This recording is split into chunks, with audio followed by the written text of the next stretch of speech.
So, hello everyone. So, this is CS Anitya Saraf, your friend, mentor, and coach for audit and law. So, आज जो chapter अपन start करने वाले हैं that is again a very very interesting chapter, right? That is the audit of automated environment. तो बहुत ही ज़्यादा interesting chapter है, बहुत ही ज़्यादा इजी चैप्टर है, बहुत ही ज़्यादा आसान चैप्टर है. पता नहीं क्यों काफ़ी बच्चों को क्यों इतना टफ लगता है ये चैप्टर. एक नया इंजर्शन है सी इंटर के सिलेबस के अंदर. रैदर मैं कहूंगा सी इंटर के अंदर भी एक नया इंजर्शन है, सी फाइनल के अंदर भी एक नया इंजर्शन है. कुछ टॉपिक्स दोनों जगह कॉमन है और कुछ टॉपिक्स में डिफरेंसेस है, राइट? पहले क्या था, जब पुराना सिलेबस हुआ करता था कि पुराने सिलेबस में there was audit of CIS, audit of computerised information system, और अब वो ऑडिट ऑफ CIS को हटा करके आ गया है, ऑडिट ऑफ ऑटोमेटेड इन्वायरमेंट आ गया है in the new curriculum for the new syllabus students. तो देखना बहुत ही ज्यादा आसान टॉपिक है, बहुत ज्यादा इजी टॉपिक है, बहुत ज्यादा मजेदार टॉपिक है. ध्यान से आप सुनना और बिलीव मी कुछ टाइम के अंदर आपको ये चैप्टर बहुत ज्यादा आसान लगने लगेगा. तो देखना ऑटोमेटेड इन्वायरमेंट होता क्या है, what do you mean by automated environment.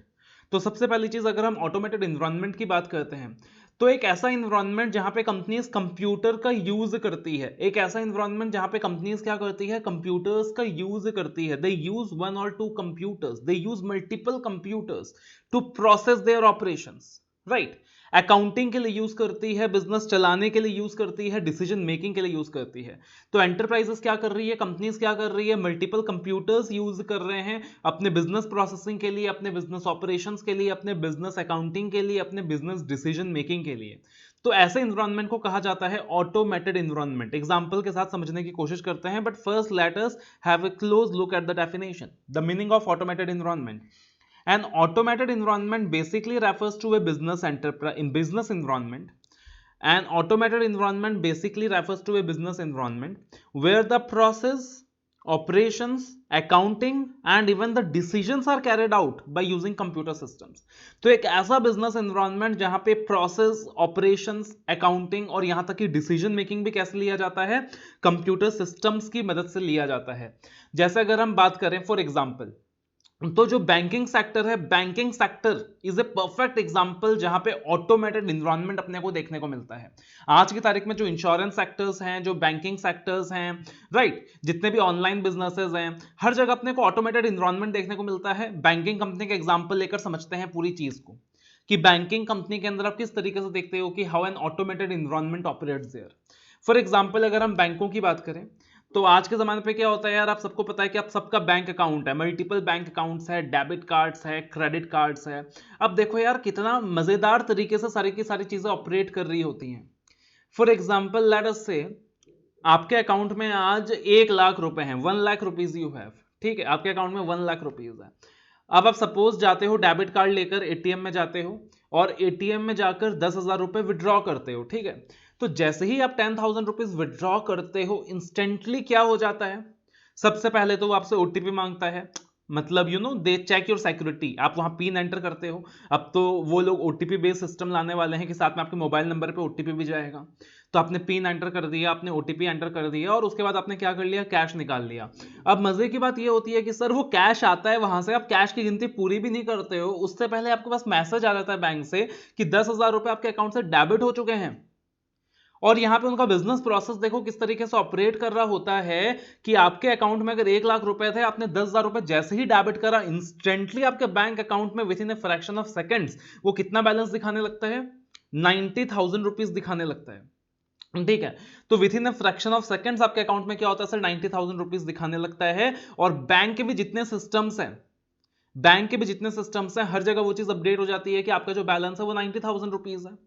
अब सोच के देखो ये क्या है, ये कंप्लीटली एक ऑटोमेटेड इन्वायरमेंट के अंदर काम हो रहा है. क्या ये चीज मैन्युअली हो रही है, क्या मैन्युअली एक बंदा बैठा है जो वहां पे कैलकुलेशन कर रहा है, अच्छा सानिध्य सराफ आया, उसने बैंक से 10,000 रुपए निकाले, उसके अकाउंट से 10,000 रुपए माइनस करना है. सोचो अगर ये काम मैन्युअली होता तो क्या होता. एंड जस्ट इमेजिन कि आपको क्या लगता है उस पार्टिकुलर मोमेंट के अंदर क्या सिर्फ सानिध्य सराफ पैसा निकाल रहा है बैंक से, पता नहीं कितने हजारों लाखों कस्टमर्स हैं जो उसी पॉइंट ऑफ टाइम के अंदर पैसे निकाल रहे हैं. कोई 10,000 रुपए निकाल रहा है, कोई 20,000 रुपए निकाल रहा है, कोई 50,000 रुपए निकाल रहा है. उसी फ्रैक्शन ऑफ टाइम के अंदर लोग पैसे निकाल रहे हैं. और आप सोच के देखो हर किसी का with in fraction of seconds account में करेक्ट रिफ्लेक्शन हो रहा है कि हाँ भैया तुम्हारा इतना बैलेंस बाकी है. सिर्फ पैसा निकाल नहीं रहे, at a simultaneous point of time हजारों लोग पैसे निकाल रहे हैं, हजारों लोग पैसे डाल रहे हैं, कुछ लोग पैसे ट्रांसफर कर रहे हैं, कुछ लोग आईएमपीएस कर रहे हैं। और सोच के देखो जितने हजारों लाखों लोग हैं, हर किसी के अकाउंट में इंस्टेंटली सेकंड रिफ्लेक्ट हो रहा है, आपका पैसा इतना कम हो गया, आपका पैसा इतना ऐड हो गया। मतलब यार अभी मैंने सुबह कुछ 2-3 लाख रुपए ट्रांसफर करे अपने करंट अकाउंट से सेविंग अकाउंट में, और इंस्टेंटली 10 सेकंड्स के अंदर करंट अकाउंट से भी 3 लाख का बैलेंस कट गया और सेविंग्स अकाउंट में भी 3 लाख का बैलेंस ऐड हो गया। So that how fast it operates. इंसानों से तो नहीं हो सकता, मैनुअली तो नहीं हो सकता। तो क्या कर रखा है उन्होंने, कंप्यूटर सिस्टम सेट कर रखा है, ऑटोमेटेड एनवायरनमेंट सेट कर रखा है, जहां पे सारे के सारे बिजनेस ऑपरेशंस क्या हो रहे हैं, ऑटोमेटिकली हो रहे हैं। सब कुछ सर्वर में सेट है, एक ऑटोमेटिक सिस्टम बनाया हुआ है, ऑटोमेटिकली सारी की सारी चीजें लिंक्ड हैं। जैसे ही एक बंदा पैसा डालेगा तुरंत उसके अकाउंट में रिफ्लेक्ट होगा, तुरंत ब्रांचेस को पता चल जाएगा, तुरंत हेड ऑफिस में पता चल जाएगा, मतलब हाथों हाथ जैसे ही पैसा निकलेगा हर जगह इंटीमेशन चला जाएगा। यहां तक कि सपोज लेट अस से आज की तारीख में आप बैंक लोन्स लेने जाते हो, तो अगर आप बैंक लोन लेने जाते हो, आपका बैंक अकाउंट ऑलरेडी उस बैंक के साथ खुला है, वो बैंक वाला क्या करेगा पता, सीधा आपका सिविल स्कोर चेक करेगा। अब वो सिविल स्कोर जो चेक किया जाता है, तो वो भी कैसे किया जाता है, कंप्यूटर्स की मदद से किया जाता है, बिकॉज वहां पे पूरा क्राइटेरिया सेट है कि वो देख लेंगे कि आपका कितना बैलेंस है, आपका कितना ट्रांजैक्शन यूसेज है, आपने कितने कितने लोन्स लिए हैं पहले, आपका क्या डिफॉल्ट रेट है। और सोच के देखो विद इन सेकेंड्स आपको वो सिविल स्कोर जनरेट करके दे देगा, okay this is your CIBIL score, and based on the CIBIL score the bank can decide कि लोन देना है कि नहीं देना है, और अगर लोन देना है तो हाई इंटरेस्ट रेट चार्ज करना है कि कम इंटरेस्ट रेट चार्ज करना है। यानी कि यहां तक कि डिसीजन मेकिंग भी क्या हो रहा है, डिसीजन मेकिंग में भी आप देखोगे कि ऑटोमेटेड एनवायरनमेंट का यूज हो रहा है, कंप्यूटर सिस्टम का यूज हो रहा है। उन्होंने कंप्यूटर सिस्टम को यूज करके क्या कर लिया, आपका सिविल स्कोर कैलकुलेट कर लिया और अकॉर्डिंगली क्या कर लिया, उन्होंने डिसीजन ले लिए कि आपको लोन देना है कि नहीं। तो हर चीज उस तरीके से हो रहा है, राइट। सो अकॉर्डिंगली आप देखते हो कि आज के टाइम पे आप पेटीएम से दैट अस से कि कुछ परचेजिंग करते हो, तो पेटीएम में भी क्या है, ऑटोमेटेड एनवायरनमेंट है। आपने मूवी टिकट बुक करा, तो आपने जैसे ही मूवी टिकट बुक करा तो तुरंत आपके अकाउंट में टिकट आ गया। तुरंत जो भी सिनेमा है, आपने लेटर से पीवीआर से टिकट बुक करा, आपने इनॉक्स से टिकट बुक करा, तुरंत उनके सिस्टम में अपडेट चला गया कि सानिध्य सराफ ने ये फलाना टिकट बुक करा है, 2 टिकट्स बुक करे हैं, तुरंत आपको पता चल गया, तुरंत आपके मेल में आ गया, तुरंत आपके बैंक से पैसे कट गए। तो सोचो सारी की सारी चीजें किस तरीके से इंटीग्रेटेड है, how the things are integrated with each other. That is what we call automated environment. जहां पे ऑर्गेनाइजेशंस क्या कर रही है, ऑर्गेनाइजेशंस हर स्टेप में कंप्यूटर्स की मदद ले रही है आज के तारीख में, जहां पे प्रोसेसिंग कंप्यूटर्स के थ्रू हो रहा है, जहां पे अकाउंटिंग भी कंप्यूटर्स के थ्रू हो रहा है, जहां पे डिसीजन मेकिंग भी कंप्यूटर्स के थ्रू हो रहा है। That is automated environment. हमारा जो ऑर्गेनाइजेशन है अपना मेंटर, आपको पता है यहां भी हम लोग ऑटोमेटेड एनवायरनमेंट का इस्तेमाल करते हैं। जानना चाहोगे कि हम लोग अपना मेंटर के अंदर ऑटोमेटेड एनवायरनमेंट का इस्तेमाल किस तरीके से करते हैं? ये जो एग्जांपल्स मैं ले रहा हूं ना, मतलब आपको समझ आएगा, काफी सारे टॉपिक खत्म हो गए चैप्टर के, ठीक है। तो हमारे ऑर्गेनाइजेशन के अंदर भी हम लोग ऑटोमेटेड एनवायरनमेंट का यूसेज करते हैं। पहले जब यूसेज नहीं किया था तो क्या तकलीफ आई थी, अब जब यूसेज कर रहे हैं तो क्या बेनिफिट मिला है अपने को।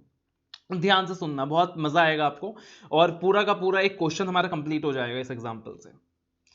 तो जैसे लास्ट टाइम क्या हुआ था आपको मैं बताता हूं, अभी कुछ टाइम पहले हम लोगों ने ना सीए फाइनल के अंदर संजीवनी कोर्स लॉन्च किया था, ठीक है। तो संजीवनी कोर्स क्या है, एक कोर्स है जिसके अंदर पूरा का पूरा ऑडिट लॉ 25 घंटे में कंप्लीट हो सकता है अच्छे से। 25 घंटे के अंदर मेन कॉन्सेप्चुअल क्लैरिटी मिल जाएगा, रिवीजन हो जाएगा, लास्ट मिनट का कॉन्फिडेंस आ जाएगा। तो एक लो प्राइस कोर्स है, करीबन 1500-2000 रुपए के आसपास फीस होगी, 25 घंटे का कोर्स है। तो हमने लॉन्च करा था ऑडिट लॉ का। अब हमने जितना एक्सपेक्टेशन किया था ना कि जितना रिस्पॉन्स आएगा, उससे 5 गुना ज्यादा रिस्पॉन्स आ गया। अब होता क्या है कि हर एक बच्चा जब क्लास परचेज करता है उसको क्लासेस का लिंक देना पड़ता है, उसको बुक्स डिस्पैच करने पड़ते हैं, उसको एक्टिवेशन कीज देनी होती है, काफी सारा काम होता है। सबसे बड़ा जो एक बर्डनसम काम होता है वो होता है कि हर एक बच्चे को मेल करना पड़ता है, हर एक बच्चे को एक्टिवेशन की देनी होती है। तो तब तक क्या होता था कि मैनुअली हम लोग हर बच्चे को मेल किया करते थे, मैनुअली हर बच्चे को एक्टिवेशन की दिया करते थे, और दिन में 10-12 ऑर्डर्स हैं तो हो जाता है, कोई दिक्कत नहीं है मैनेज। लेकिन जैसे ही हमने संजीवनी कोर्स लॉन्च करा, पता चला अरे यार 5 दिन के अंदर 1000 ऑर्डर्स आ गए। अब भाई मैनुअली तो सबको 10-12 ऑर्डर्स प्रोसेस करने की आदत है, ज्यादा से ज्यादा कितना ऑर्डर्स प्रोसेस कर देंगे, 50-60, 50-60 बाय डूइंग ओवर टाइम। लेकिन ऑर्डर्स कितने आ गए, 1000 आ गए 5 दिन के अंदर। तो अब पता चला कि 15 दिन हो गए, 20 दिन हो गए, सबको कीज नहीं जा पा रही।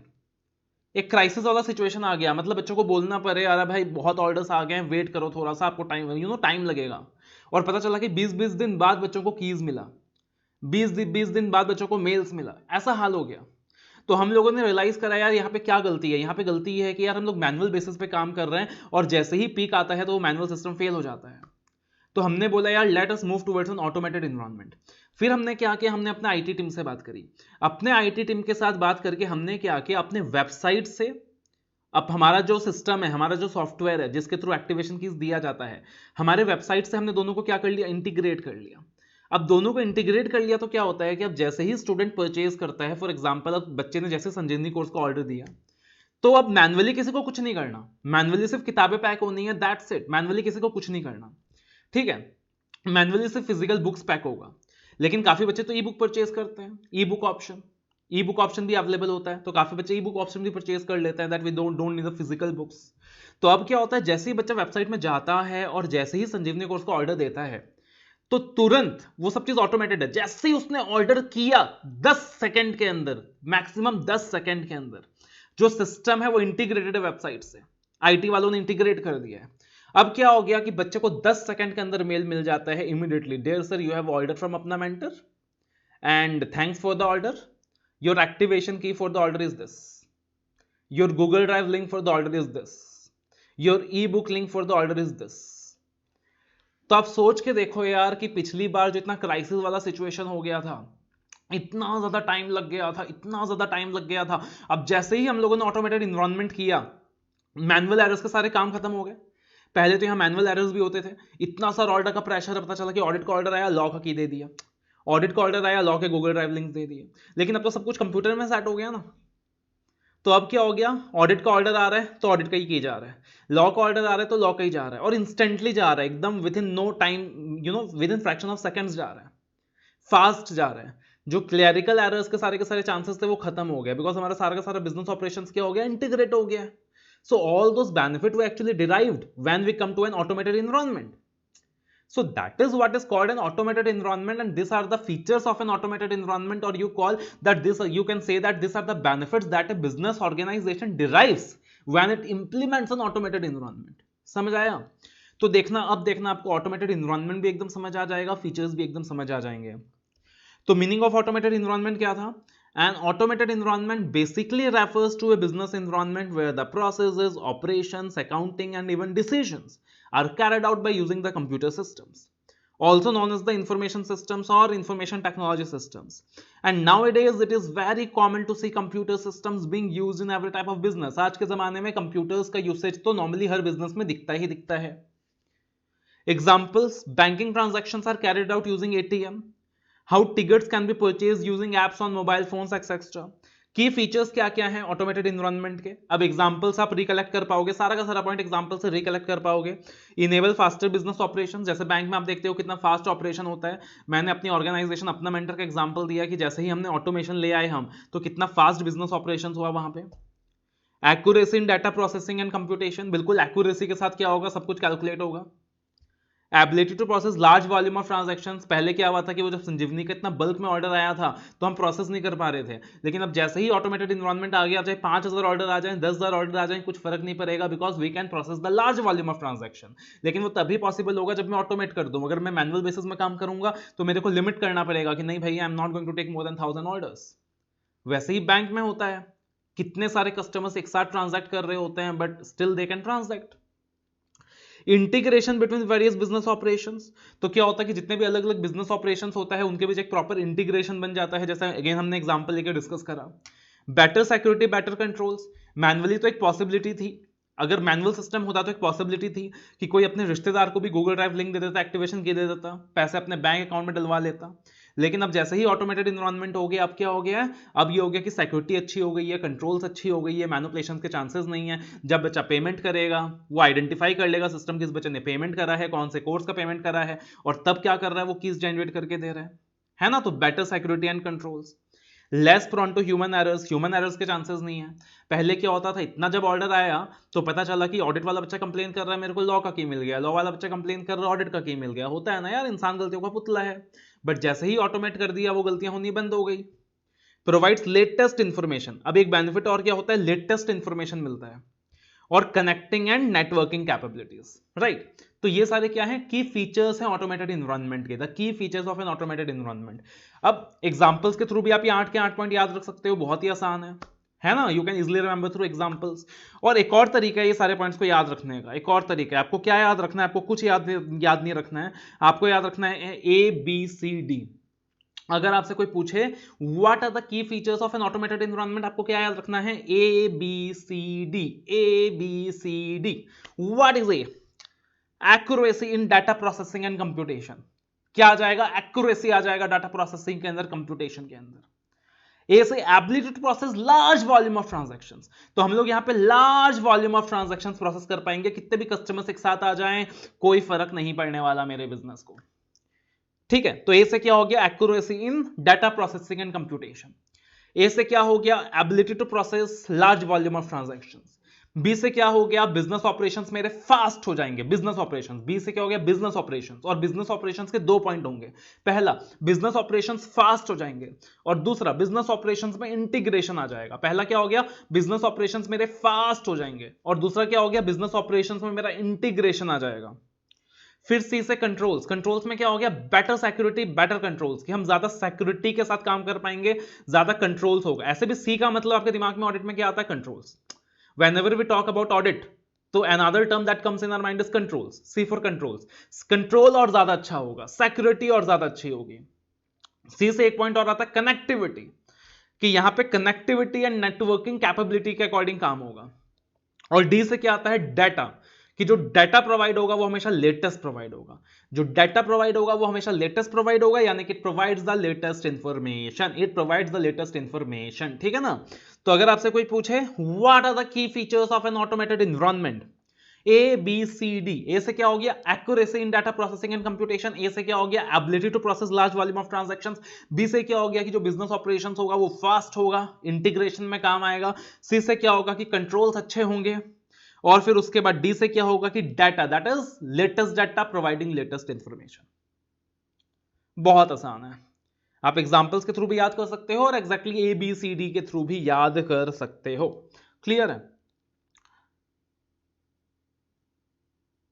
So again this is the meaning of automated environment and the key features of an automated environment. I believe clear हो गया होगा, बहुत ही आसान है, बहुत ही सिंपल है। आप देखना, आगे बढ़ने से पहले अपने को एक छोटे से टॉपिक की अंडरस्टैंडिंग लेनी है। अगर एक बार ये समझ में आ गया तो आप समझ लो कि आने वाले काफी सारे टॉपिक्स आपके लिए आसान हो जाएंगे। जब आईटी का इंटीग्रेशन बिजनेस के साथ हो जाएगा, जब आईटी का इंटीग्रेशन बिजनेस के साथ हो जाएगा तो आपको क्या क्या चीजें देखने को मिलेंगी नॉर्मली, ठीक है। तो बहुत सिंपल है, एक तो आपको ये देखने को मिलेगा कि जैसे ही आईटी का इंटीग्रेशन हो जाएगा मेरे बिजनेस के साथ, जो भी कैलकुलेशंस, जो भी कंप्यूटेशंस पहले मैन्युअली हुआ करता था, अब वो ऑटोमेटिकली सिस्टम करके देगा, राइट। फॉर एग्जाम्पल आप सिंपल सी चीज मान लीजिए, excel is also a part of technology. तो पहले आप जो कैलकुलेशंस क्या करते थे, मैन्युअली करते थे, आप एक्सेल को यूज करके क्या करते हो, सारा का सारा सिस्टम के थ्रू वो सारा का सारा कैलकुलेशंस कर लेते हो बाय द सिस्टम, राइट।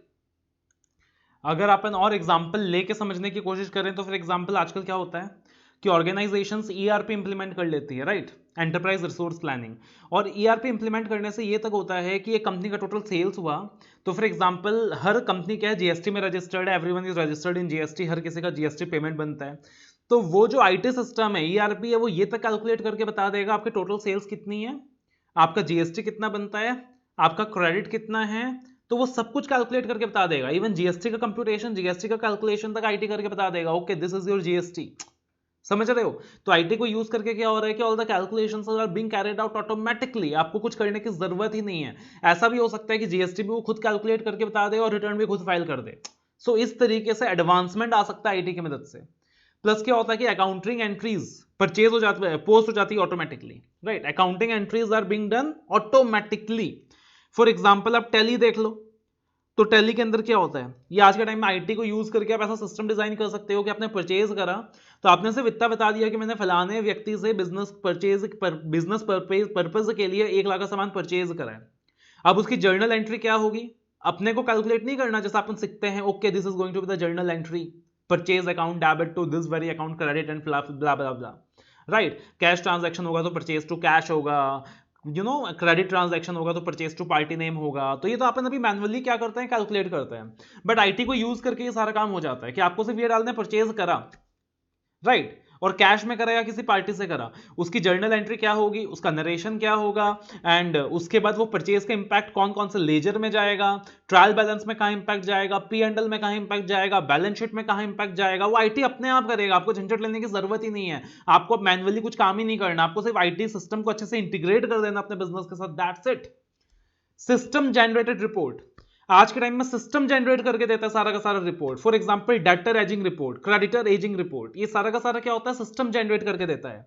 अगर मेरे को रिपोर्ट जनरेट करना है कि फॉर एग्जांपल मेरा सेल्स जो है देश भर में वो कहां से कितना आया, नॉर्थ से कितना आया, ईस्ट से कितना आया, साउथ से कितना आया, तो मेरा आईटी सिस्टम मेरे को जनरेट करके दे देगा कि okay this is your sales, तो accordingly I can plan my business in a better manner. Okay यार नॉर्थ से इतना अच्छा सेल है यार, साउथ से कम है, ओके साउथ से क्यों कम है, बिकॉज मेरी इंग्लिश रिकॉर्डिंग्स नहीं है, नॉर्थ से क्यों ज्यादा है, बिकॉज हिंदी में बच्चे बहुत पसंद करते हैं, ओके अगर मैं इंग्लिश रिकॉर्डिंग्स निकालता हूं तो वो साउथ के एरिया भी पेनिट्रेट हो सकता है। तो वो क्या होगा कि सिस्टम सारा का सारा रिपोर्ट जनरेट करके दे रहा है, instead of going by each and every debtor, अच्छा इस डेटर से पैसा इतने टाइम से मिलना था, आ गया कि नहीं आ गया, I can just generate the debtor ageing report और मेरे को सिस्टम बता देगा कि अच्छा इस फलाने डेटर से जो पैसा मिलना है ये 3 साल से मिलना है और अभी तक नहीं मिला। तो all those my system is going to do for me. पहले क्या होता था, मैनुअली बैठाता था, देखो भाई 1000 डेटर्स की लिस्ट है, चेक करो भाई हर एक इंडिविजुअल प्रोफाइल चेक करो किसका कब पैसा आया था। अब क्या मेरे को ऐसा करने की जरूरत है, नहीं, मेरा आईटी करके देगा, मैं IT will generate the system reports. फिर जो भी बिजनेस पॉलिसीज हैं, बिजनेस प्रोसीजर्स हैं, इंक्लूडिंग द इंटरनल कंट्रोल्स, वो सारा का सारा क्या हो जाएगा, ऑटोमेटिकली कैरी आउट हो जाएगा, राइट। तो उसके बाद जितने भी बिजनेस पॉलिसीज हैं, बिजनेस प्रोसीजर्स हैं, including the internal control systems, वो भी ऑटोमेटिकली कैरी आउट होता है आज के टाइम पे। फॉर एग्जाम्पल अगर हम बात करें तो पहले क्या होता था कि लेट अस से जो कंपनियां उधारी देने का काम करती हैं, फॉर एग्जाम्पल बैंक्स क्या कर रही हैं, लोगों को लोन्स दे रही हैं, तो मैनुअली सेट करना पड़ता था, मैनुअली देखना पड़ता था, अरे भाई इस कस्टमर का जो क्रेडिट लिमिट है ना वो 1 लाख रुपए है, इसको 1 लाख रुपए से ज्यादा मत देना। उसके फैक्टर सेट करने पड़ते थे कि देखना अपने को फिगर्स एनालाइज करना है, अकॉर्डिंगली इसका ये क्रेडिट लिमिट रहेगा। हर बार अपने को क्रेडिट लिमिट चेक करना रहता था, अच्छा इस बंदे का इतना पैसा है, इसका इतना क्रेडिट लिमिट है, अपने आपन ने इसको इतना उधारी दे दिया है, तो वो सारा काम मैनुअली करना पड़ता था। अब आईटी से क्या हो गया, अब आईटी से आपको कुछ देखने की जरूरत नहीं है, आपने डिफॉल्ट क्रेडिट लिमिट सेट कर दी है कि फॉर एग्जांपल सारे के सारे कस्टमर्स के लिए जो डिफॉल्ट क्रेडिट लिमिट होगा वो 2 लाख रुपए होगा। लेकिन अगर कोई ऐसा कस्टमर है या ये फलाना कस्टमर है, ये हमारे 5 कस्टमर्स हैं, इनका क्रेडिट लिमिट 10 लाख रुपए है, तो अब क्या होगा, वो कस्टमर क्रेडिट में परचेस करते जा रहा है, करते जा रहा है, करते जा रहा है, करते जा रहा है, आपको कैलकुलेट करने की जरूरत नहीं है, आपको दिमाग लगाने की जरूरत नहीं है। जैसे ही वो कस्टमर अपना क्रेडिट लिमिट जंप करने वाला होगा तो आपका सिस्टम आपको अलर्ट कर जाएगा कि अरे भाई ये जो कस्टमर है इसका क्रेडिट लिमिट, आपका जो क्रेडिट लिमिट आपने सेट करा है उसको जंप करने वाला है। आपका सिस्टम आपको अलर्ट करके बता देगा कि संभल जाइए, आपका सिस्टम क्या करने लगेगा, डिसेबल करने लगेगा उसके ट्रांजेक्शन को कि इसका जो क्रेडिट लिमिट है वो एग्जॉस्ट होने वाला है। तो इंटरनल कंट्रोल्स भी क्या कर दिया हमने, आईटी के थ्रू सेट कर दिया, इंटरनल कंट्रोल्स भी हमने क्या कर दिया, आईटी के थ्रू सेट कर दिया, सारी की सारी बिजनेस पॉलिसीज प्रोसीजर्स क्या कर दिया, आईटी के थ्रू सेट कर दिया। ये हमने ऑफिस के टाइमिंग सेट कर रखे हैं, फॉर एग्जांपल 10:30 टू 6:30, तो मैनुअली एक बंदा रजिस्टर लेके बैठा है, टाइमिंग्स कैलकुलेट कर रहा है, वो सब कुछ कर रहा है। लेकिन अब क्या हो गया, सब कुछ आईटी के थ्रू हो गया। परचेज डिपार्टमेंट का बंदा है, वो सीधा परचेज रूम में जाएगा, राइट, उसको सीधा अपने रूम में एक्सेस मिलेगा। उसके लिए उसका क्या होगा, उसके पास एक आईडी कार्ड होगा, अकॉर्डिंगली वो बायोमेट्रिक स्कैन करके क्या करेगा, एक्सेस लेगा। उसके बाद अगर हम बात करें तो अगेन वहां पे क्या हो गया, सारी चीजें डिफाइन हो गई कि वो बंदा जो है इसी पार्टिकुलर सिस्टम को एक्सेस करेगा। उसके बाद उसका टाइमिंग कैलकुलेट हो जाएगा अपने आप ही, वो अपना थंब इंप्रेशन देगा, अपने आप टाइमिंग कैलकुलेट हो जाएगा, वो बंदा इतनी बजे आया था। जब वो बाहर जाएगा तो फिर से वो अपना इंप्रेशन देगा, तो अगेन ये बंदा इतनी बजे बाहर गया है, अकॉर्डिंगली इसने एक दिन में इतने घंटे काम करे हैं, उसने अकॉर्डिंगली एक हफ्ते में इतना काम करा है, एक महीने में इतना काम करा है, आपने आर्ली रेट या पर डे रेट सेट कर दिया तो इसकी सैलरी इतनी बनती है। तो समझ रहे हो, इस तरीके से सारे के सारे business policies procedures including internal controls, ये भी क्या हो जाएगा, ऑटोमेटिकली सेट हो जाएगा। और यूजर एक्सेस एंड सिक्योरिटी को भी हम क्या कर लेंगे, कंट्रोल कर लेंगे आईटी के थ्रू। The user access and security, कि किस बंदे को कितना एक्सेस देना है, किस बंदे को किस चीज का एक्सेस देना है, किसी को रीड ओनली का एक्सेस देना है या किसी को रीड के साथ एडिट करने का भी एक्सेस देना है, किसी को सिर्फ बुक्स रीड करने का एक्सेस देना है या किसी को बुक्स रीड करने के साथ साथ प्रिंट आउट करने का भी एक्सेस देना है। तो अकॉर्डिंगली क्या हो गया, एक्सेस डिफाइन हो गया। एक ही कंप्यूटर सिस्टम है उसमें एक्सेस डिफाइन हो गया कि अगर इस आईडी पासवर्ड के साथ बंदा लॉगिन करेगा तो उसके पास यही ऑथराइजेशन होगा। लेकिन अगर आईडी पासवर्ड चेंज होगा तो ऑथराइजेशन लिमिट हो जाएगा। डिपेंडिंग अपॉन द हायरार्कीज आप क्या कर सकते हो, user access and security control कर सकते हो। तो ये सारा कुछ होने वाला है जब आप आईटी को बिजनेस के साथ इंटीग्रेट कर देते हो।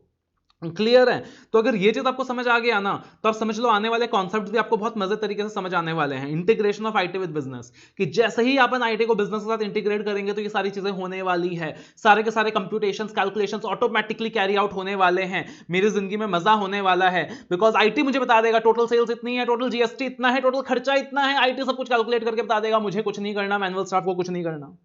अकाउंटिंग एंट्रीज अपने आप हो जाएगी, सिस्टम रिपोर्ट जनरेट करके अपने आप दे देगा। सारे के सारे business policies, procedures including internal control system अपने आप ऑटोमेटिकली अप्लाई हो जाएंगे। और यूजर एक्सेस एंड सिक्योरिटी भी अपन क्या कर सकते हैं, कंट्रोल कर सकते हैं आईटी की मदद से। तो अब देखना relevance of IT in audit. What is the relevance of IT in audit? तो यही सारे पॉइंट्स लिखे हैं। Computations and calculations are carried out automatically. For example, bank interest कितना है, क्या आपको मैन्युअली कैलकुलेट करने की जरूरत है? नहीं, सिस्टम बता देगा बैंक इंटरेस्ट कितना है। राइट? इन्वेंट्री वैल्यूएशन सिस्टम बता देगा। Accounting entries are posted automatically, कहां कहां लेजर में पोस्टिंग होनी है, trial balance, P&L, balance sheet में इंपैक्ट, सब कुछ सिस्टम बता देगा।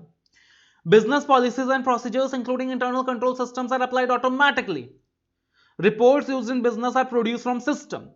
जो भी रिपोर्ट बिजनेस में यूज होगा वो सिस्टम से ही तो जनरेट होगा। तो अकॉर्डिंगली मैनेजमेंट, स्टेक होल्डर्स सारे के सारे वो रिपोर्ट पे रिलाई करते हैं। और user access and securities are controlled by assigning system roles to users. इससे क्या होगा कि सेग्रीगेशन ऑफ ड्यूटीज हम लोग अच्छी तरीके से इंप्लीमेंट कर सकेंगे। तो आज की तारीख में जब ये सब कुछ ऑटोमेटिकली हो रहा है तो अपने को ऑडिट भी तो इसी इन्वायरमेंट में जाके करना है ना। अपने को तो ऑडिट भी उसी इन्वायरमेंट में जाकर करना है जहां पे सारे कैलकुलेशंस ऑटोमेटिकली हो रहे हैं, जहां पे अकाउंटिंग एंट्रीज ऑटोमेटिकली पोस्ट हो रही है, जहां पे business policies and procedures automatically सारा का सारा काम करके दे रहे हैं। सिस्टम जनरेटेड रिपोर्ट्स पे अपने को भी रिलाई करना पड़ेगा। तो अपने को ऑडिट भी उसी माहौल पे करना है। तो this is going to be the relevance of IT in my audit as well. Right? उसके बाद एक क्वेश्चन बनता है, what are the situations in which IT will be relevant to an audit? कि आईटी ऑडिट के लिए कब कब रेलिवेंट होगा। इंफॉर्मेशन टेक्नोलॉजी मेरे ऑडिट के लिए कब कब रेलिवेंट होगा। एज ए ऑडिटर ऑडिट करते वक्त मैं भी आईटी का यूज करूं कि नहीं करूं। तो आज के जमाने पे जब एक एंटिटी कंप्यूटर्स यूज कर रही है अपने बिजनेस ऑपरेशंस को चलाने के लिए, तो एज ए ऑडिटर्स हम भी आईटी का यूज करेंगे ऑडिट करने के लिए। बहुत सिंपल सी चीज है कि आज के जमाने पे जब एंटिटी क्या कर रही है, कंप्यूटर्स यूज कर रही है, कंप्यूटर सिस्टम्स यूज कर रही है, आईटी यूज कर रही है अपने बिजनेस प्रोसेस को चलाने के लिए, तो एज ए ऑडिटर्स हम भी आईटी यूज करेंगे अपने ऑडिट करने के लिए। लेकिन आईटी हमारे ऑडिट में कब काम आएगा? जब एंटिटी मल्टीपल कंप्यूटर्स के थ्रू काम कर रही है। जब एंटिटी ने आईटी इनबिल्ट कर रखा है अपने सिस्टम के अंदर, तो एज ए ऑडिटर अपने को भी आईटी यूज करना पड़ेगा। जब उनका वॉल्यूम ऑफ ट्रांजैक्शंस हाई है, जब एंटिटी का वॉल्यूम ऑफ ट्रांजैक्शंस हाई है, जहां कॉम्प्लेक्सिटी ऑफ ट्रांजैक्शंस ज्यादा है, जहां एंटिटी सिस्टम्स यूज कर रही है, कंप्यूटर्स यूज कर रही है, एप्लीकेशंस यूज कर रही है, सॉफ्टवेयर यूज कर रही है, तो वहां पे अपने को भी क्या करना पड़ेगा? आईटी यूज करना पड़ेगा ऑडिट के अंदर। जहां कंपनी नेटवर्क्स के थ्रू काम कर रही है, कॉम्प्लेक्स स्ट्रक्चर है, नेटवर्क्स के थ्रू काम कर रही है, वॉल्यूम ऑफ ट्रांजैक्शंस बहुत ज्यादा है, तो अपने को आईटी यूज करना पड़ेगा। बिकॉज अगर वॉल्यूम ऑफ ट्रांजैक्शंस बहुत ज्यादा है तो मैन्युअली में सारे ट्रांजैक्शंस को नहीं देख सकता। मेरे को सैंपल भी आईटी यूज करके ही सिलेक्ट करना है उस टाइम। मेरे को भी जो मेरा कैलकुलेशन का पार्ट है वो आईटी यूज करके ही करना है। तो अकॉर्डिंगली जब वॉल्यूम ऑफ बिजनेस बहुत ज्यादा हो, वॉल्यूम ऑफ ट्रांजैक्शंस बहुत ज्यादा हो, सिस्टम ज्यादा यूज हो रहे हो, एप्लीकेशन ज्यादा यूज हो रहे हो, नेटवर्किंग यूज हो रही हो, तो वहां पे आईटी यूज करने वाला हूं मैं भी अपने ऑडिट के अंदर। फिर डिपेंड करता है कंपनी पॉलिसीज के ऊपर, डिपेंड करता है आज की तारीख में रेगुलेटरी रिक्वायरमेंट्स के ऊपर, और डिपेंड करता है कि what is the requirement of the Indian and international standards. Because as a auditor अपने को क्या करना है? रेगुलेटरी फ्रेमवर्क के हिसाब से काम करना है। एज ए ऑडिटर अपने को क्या करना है? इंडियन एंड इंटरनेशनल स्टैंडर्ड्स क्या कहते हैं उसके हिसाब से काम करना है। तो बहुत सिंपल सी चीज है कि अगर आपसे पूछ रहा है कि कोई आपसे एग्जाम में पूछ रहा है कि आप आईटी को कब यूज करोगे ऑडिट में, तो भाई अगर सामने वाला बंदा सिस्टम ज्यादा यूज करेगा, नेटवर्किंग ज्यादा यूज करेगा, मैं भी आईटी यूज करूंगा। अगर वहां नेचर ऑफ बिजनेस उनका ऐसा है, फॉर एग्जांपल ऑनलाइन बिजनेस है, बैंकिंग कंपनी है, इंश्योरेंस कंपनी है, टेलीकॉम कंपनीज है, ऑनलाइन कंपनीज है, तो मैं भी आईटी यूज करूंगा। उनका वॉल्यूम ऑफ ट्रांजैक्शन हाई है, मैं भी आईटी यूज करूंगा। रेगुलेटेड रिक्वायरमेंट्स को देखूंगा, स्टैंडर्ड्स की रिक्वायरमेंट को देखूंगा। और सिंपल सी चीज अगर मेरे को कोई एक लाइन में पूछे, अगर आईटी यूज करने से मेरे ऑडिट की एफिशिएंसी और इफेक्टिवनेस बढ़ती है तो मैं आईटी यूज करूंगा। क्या बोला मैंने? अगर आईटी यूज करने से मेरे ऑडिट की एफिशिएंसी एंड इफेक्टिवनेस बढ़ती है तो मैं आईटी यूज करूंगा।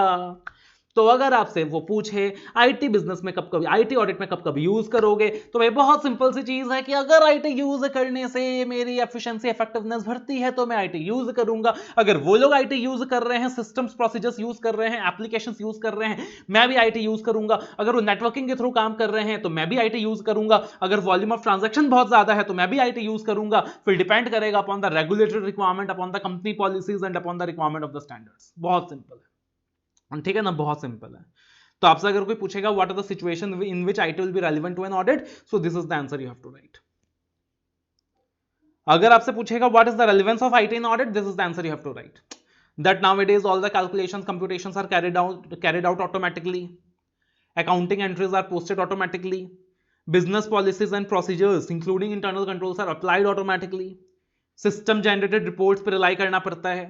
यूजर एक्सेस एंड सिक्योरिटीज को कंट्रोल किया जाता है। तो this is the relevance of IT in audit. और अगर कोई पूछेगा कि कब कब आईटी यूज करूंगा, तो अगेन जिससे मेरी एफिशिएंसी इफेक्टिवनेस बढ़ेगी, जब मेरा एफिशिएंसी इफेक्टिवनेस आईटी इंक्रीज करेगा ऑडिट के अंदर, जहां सिस्टम्स यूज हो रहे हैं, जहां एप्लीकेशन सॉफ्टवेयर यूज हो रहे हैं, जहां कॉम्प्लेक्सिटी ऑफ ट्रांजैक्शन ज्यादा है, जहां बिजनेस का नेचर ही उतना हाईटेक है, वॉल्यूम ऑफ ट्रांजैक्शन ज्यादा है, कंपनी की पॉलिसीज वैसी है, regulatory requirements and if there is a requirement of the Indian standards, international standards, वो सारा पॉइंट्स यहां पे आ गया। And meaning and features of automated environment, तो हमने ऊपर देखा था कि what is the meaning of automated environment and again what are the features of automated environment. बहुत ही ज्यादा आसान है। उसके बाद देखो एज ए ऑडिटर, आप एक चीज बताना, एज ए ऑडिटर मैं जब भी किसी क्लाइंट को ऑडिट करने जाता हूं, मैं सबसे पहले क्या करता हूं सर, मैं अंडरस्टैंडिंग लेता हूं। याद है ना, मैं अंडरस्टैंडिंग लेता हूं, इंटरनल कंट्रोल सिस्टम की अंडरस्टैंडिंग लेता हूं। याद करो ऐसा 315। जब भी एज ए ऑडिटर मैं ऑडिट करने जाता हूं, तो सबसे पहले मैं इंटरनल कंट्रोल सिस्टम की अंडरस्टैंडिंग लेता हूं, एंटिटी की अंडरस्टैंडिंग लेता हूं, देखता हूं कि एंटिटी के अंदर इंटरनल कंट्रोल सिस्टम कैसा है। अब इंटरनल कंट्रोल के कंपोनेंट्स याद है क्या क्या पढ़ा था हमने, इंटरनल कंट्रोल सिस्टम के कंपोनेंट्स क्या क्या पढ़े थे। सीए का एम, एक फॉर्मूला बनाया था सीए का एम, सी से कंट्रोल एनवायरनमेंट, ए से एक्टिविटीज यानी कंट्रोल एक्टिविटीज, ए से असेसमेंट प्रोसीजर्स यानी रिस्क असेसमेंट प्रोसीजर्स, आई से इंफॉर्मेशन सिस्टम, एम से मॉनिटरिंग। तो आई से क्या था, इंफॉर्मेशन सिस्टम था, याद करो। इंफॉर्मेशन सिस्टम की अंडरस्टैंडिंग लेनी है, यानी कि ऑटोमेटेड एनवायरनमेंट की अंडरस्टैंडिंग लेनी है। अगर एक एंटिटी ऑटोमेटेड एनवायरनमेंट में काम कर रही है, तो एज ए ऑडिटर जाकर मुझको भी क्या करना पड़ेगा, ऑटोमेटेड एनवायरनमेंट की अंडरस्टैंडिंग लेनी होगी। सिंपल सी चीज है ना। अगर एक एंटिटी ऑटोमेटेड एनवायरनमेंट में काम कर रही है, तो अगर मैं भी उस एंटिटी का ऑडिट करने जाऊंगा, तो मेरे को जाकर ऑटोमेटेड एनवायरनमेंट की अंडरस्टैंडिंग लेनी होगी, बिकॉज वो लोग ऑटोमेटेड एनवायरनमेंट यूज कर रहे हैं।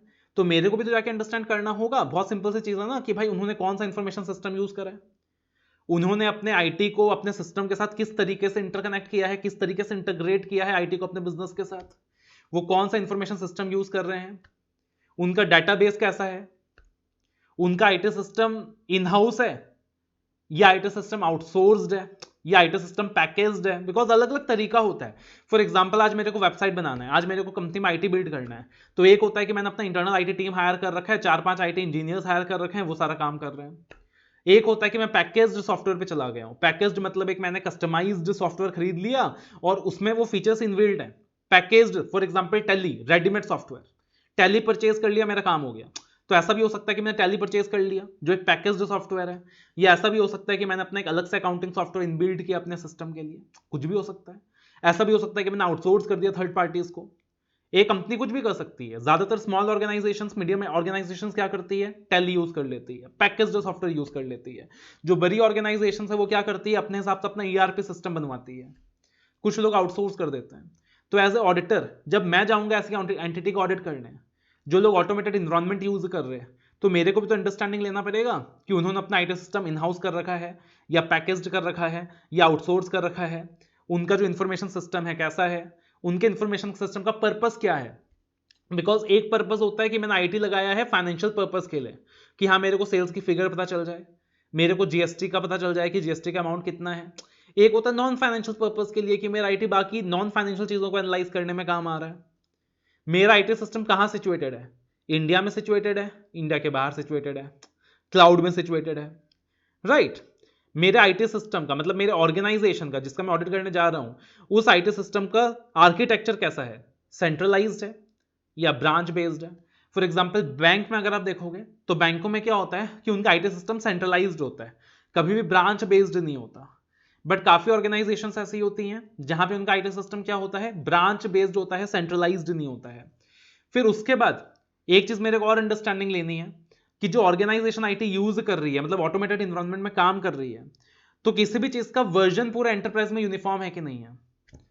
इसका एक सिंपल एग्जांपल है कि एक एंटरप्राइज टैली यूज कर रही है, ठीक है, कोई दिक्कत नहीं है, और टैली क्या हो गया, एक पैकेज सॉफ्टवेयर हो गया। लेकिन टैली का भी अलग अलग वर्जन आता है, टैली 8, टैली 9, टैली 10, टैली 9 के अलग भी अंदर भी अलग अलग वर्जन आते हैं। तो अगर एक एंटरप्राइज टैली यूज कर रही है और मान लो एंटरप्राइज के 50 ब्रांचेस हैं, तो आइडियली सिस्टम क्या होना चाहिए कि टैली का सेम वर्जन पूरे एंटरप्राइज में यूज हो, बिकॉज हर वर्जन का क्या होता है, अलग अलग फीचर होता है, राइट। तो उस तरीके से ऑर्गेनाइजेशन को क्या करना चाहिए, टैली का सेम फीचर, टैली का सेम वर्जन पूरे ऑर्गेनाइजेशन में यूज करना चाहिए। अगर एक डिजाइन बेस्ड कंपनी है तो उनके सारे डिजाइनर्स को कॉरिडोर का एक ही वर्जन यूज करना चाहिए, राइट। सो वहां पे मेरे को क्या देखना है कि जो वर्जन है वो पूरा एंटरप्राइज में यूनिफॉर्म है कि नहीं है, उनका आईटी उनके सिस्टम के साथ अच्छे से इंटरफेस करता है कि नहीं करता। बिकॉज अगर आईटी सिस्टम के साथ अच्छे से इंटरफेस नहीं करेगा तो आईटी सक्सेसफुल नहीं होगा। फॉर एग्जांपल मैंने आपको बताया कि अपना मेंटर में हमने ऑटोमेशन ले आए हम, लेकिन आप सोच के देखो अगर आईटी मेरे सिस्टम के साथ इंटरफेस नहीं करेगा अच्छे से तो हमारा ऑटोमेशन सक्सेसफुल नहीं होगा। फिर ऐसा होगा कि बच्चा लॉ का ऑर्डर दे रहा है, उसको ऑडिट का लिंक मिल रहा है। फिर ऐसा हो रहा है कि जो मेल आईडी है उसके अंदर लिंक गया ही नहीं। तो ये जरूरी है कि वो इंटरफेस होना चाहिए सिस्टम के साथ। जैसे आज भी हम इंटरफेस में थोड़ा बहुत इश्यूज फेस कर रहे हैं, we are still working on it, how to make the interface a better experience. मैं अंडरस्टैंडिंग लूंगा कि उनका जो आईटी सिस्टम है वो इन हाउस है या पैकेज्ड है या उन्होंने आउटसोर्स कर रखा है।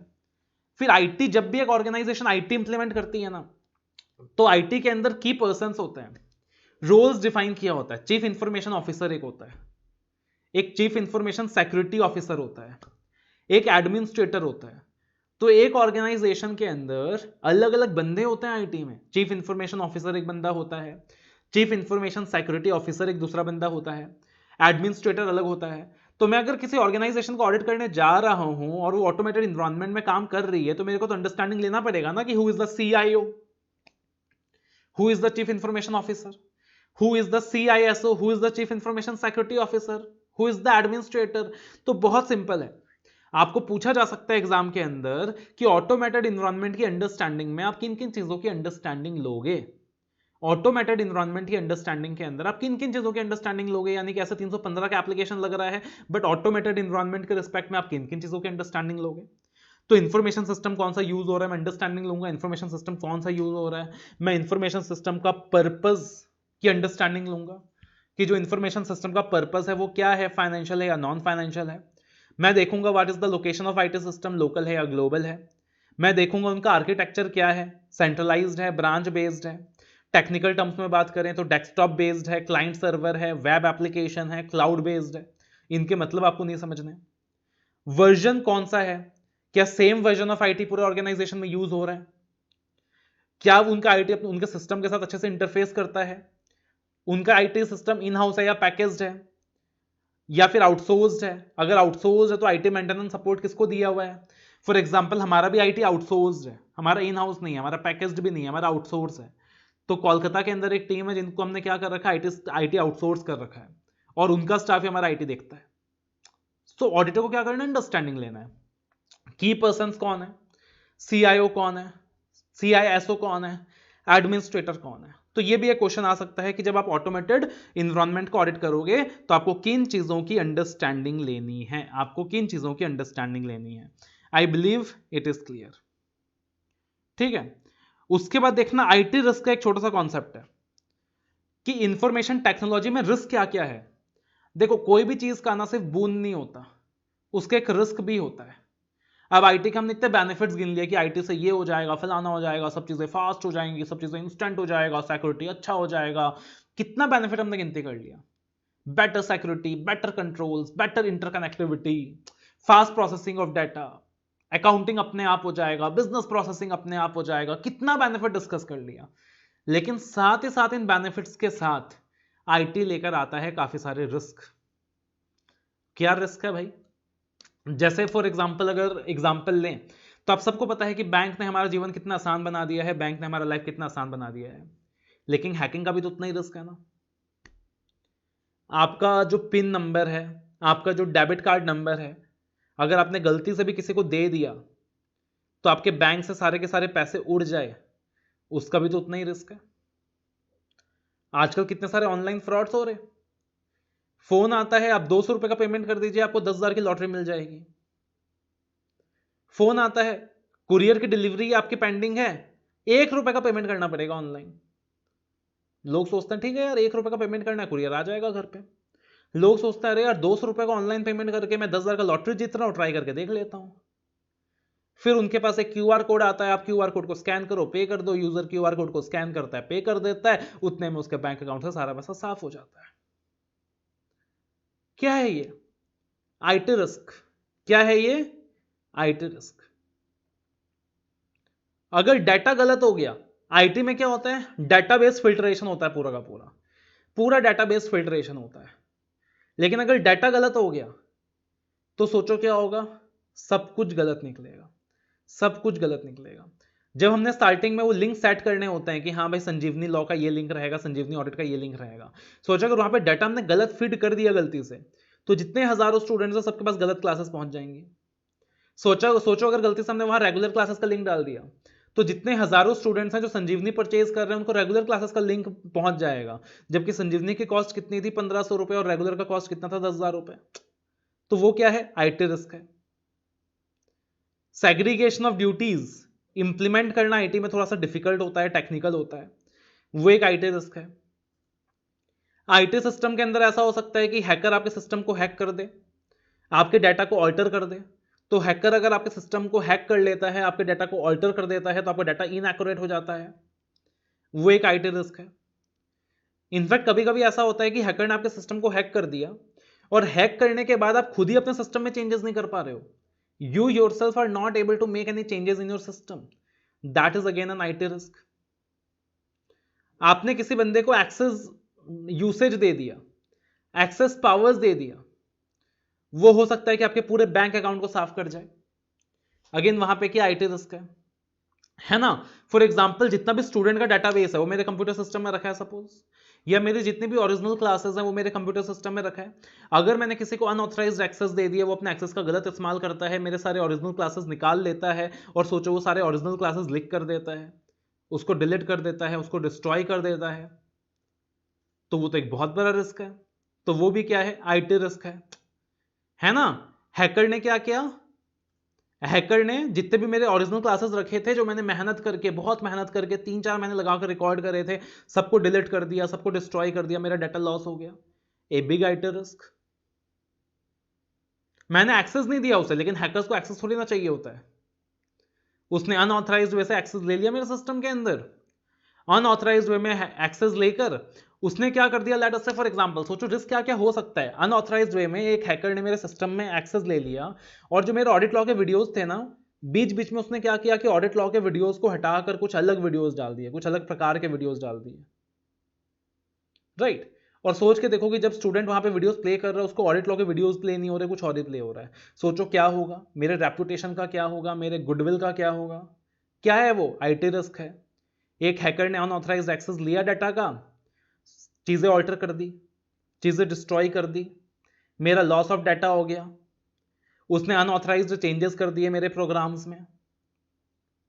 ये सारा क्या है, आईटी रिस्क है। तो आपसे पूछा जा सकता है what are the various IT risk in an organisation. Organisation के अंदर आईटी रिस्क क्या क्या है, तो understand logically, unauthorised access to data IT risk है। एक्सेसिव एक्सेस किसी को दे दिया, या प्रिविलेज्ड एक्सेस दे दिया, सुपर यूजर्स जिसको कहते हैं, वो भी एक आईटी रिस्क है। अनऑथराइज्ड चेंजेस टू सिस्टम्स और प्रोग्राम्स, हैकर आता है, अनऑथराइज्ड एक्सेस लेता है और अनऑथराइज्ड चेंजेस कर देता है, वो भी एक आईटी रिस्क है। मेरा डाटा का लॉस हो जाना, ये भी एक आईटी रिस्क है। Inaccurate processing of data, processing inaccurate data और बोथ, ये भी आईटी रिस्क है। बिकॉज यार पहले फाइल्स मैनुअली होता था, आज के टाइम में सारे के सारे रिकॉर्ड सिस्टम में होते हैं, लेकिन अगर वो रिकॉर्ड डिस्ट्रॉय हो गया तो मेरा तो जिंदगी भर का कमाई खत्म हो गया। Loss of data IT risk है ना। Direct data changes, backend changes IT risk है। फॉर एग्जाम्पल मेरा स्टूडेंट का रिकॉर्ड रखा हुआ है सारा का सारा, किसने क्या क्लास परचेज करा है, बैक एंड से जाकर किसने सारा रिकॉर्ड चेंज कर दिया। जिस बंदे ने क्लासेस परचेज नहीं करा था उन लोगों का नाम भी डाल दिया, उन बंदों से पेमेंट आधे ले लिए, बोला कि मैं तुम्हें क्लासेस दिलवा दूंगा एट 50% ऑफ प्राइस। तो आईटी रिस्क है। Lack of adequate segregation of duties, IT के अंदर सेग्रीगेशन करना मुश्किल हो जाता है। Failure to make necessary changes to systems और प्रोग्राम्स, एक जो जेन्युइन यूजर है जिसका खुद का डाटा है वो खुद ही क्या नहीं कर पा रहा, चेंजेस नहीं कर पा रहा अपने सिस्टम्स में, चेंजेस नहीं कर पा रहा अपने प्रोग्राम्स में, तो वो भी क्या है, आईटी रिस्क है। अब आईटी का रिस्क जो, ये आईटी का जो रिस्क है इसका ऑडिट में क्या इंपैक्ट है, बिकॉज अल्टीमेटली हम तो ऑडिटर्स हैं ना। तो जो मेन सवाल हमारे ऊपर लागू होता है कि आईटी रिस्क का ऑडिट में क्या इंपैक्ट है।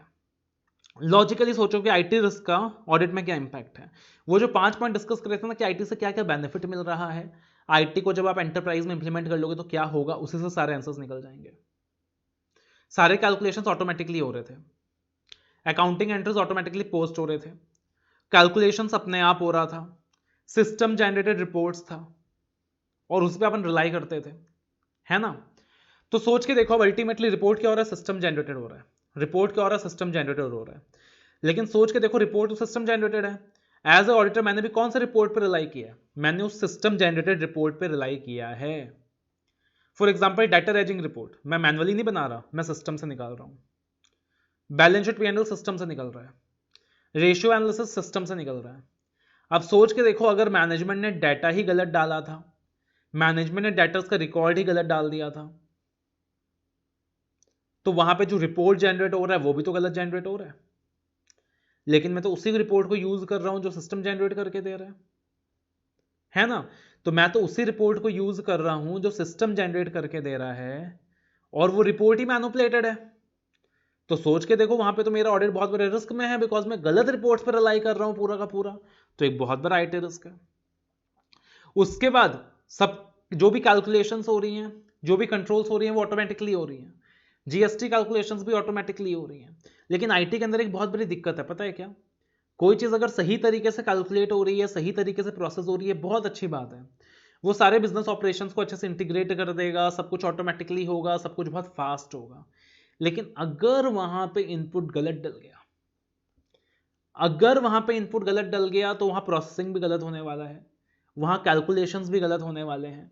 यानी सेल्स की फिगर भी हो सकती है गलत निकल कर आए, हो सकता है जीएसटी का कैलकुलेशंस भी गलत निकल कर आए, जीएसटी भी गलत चला जाए।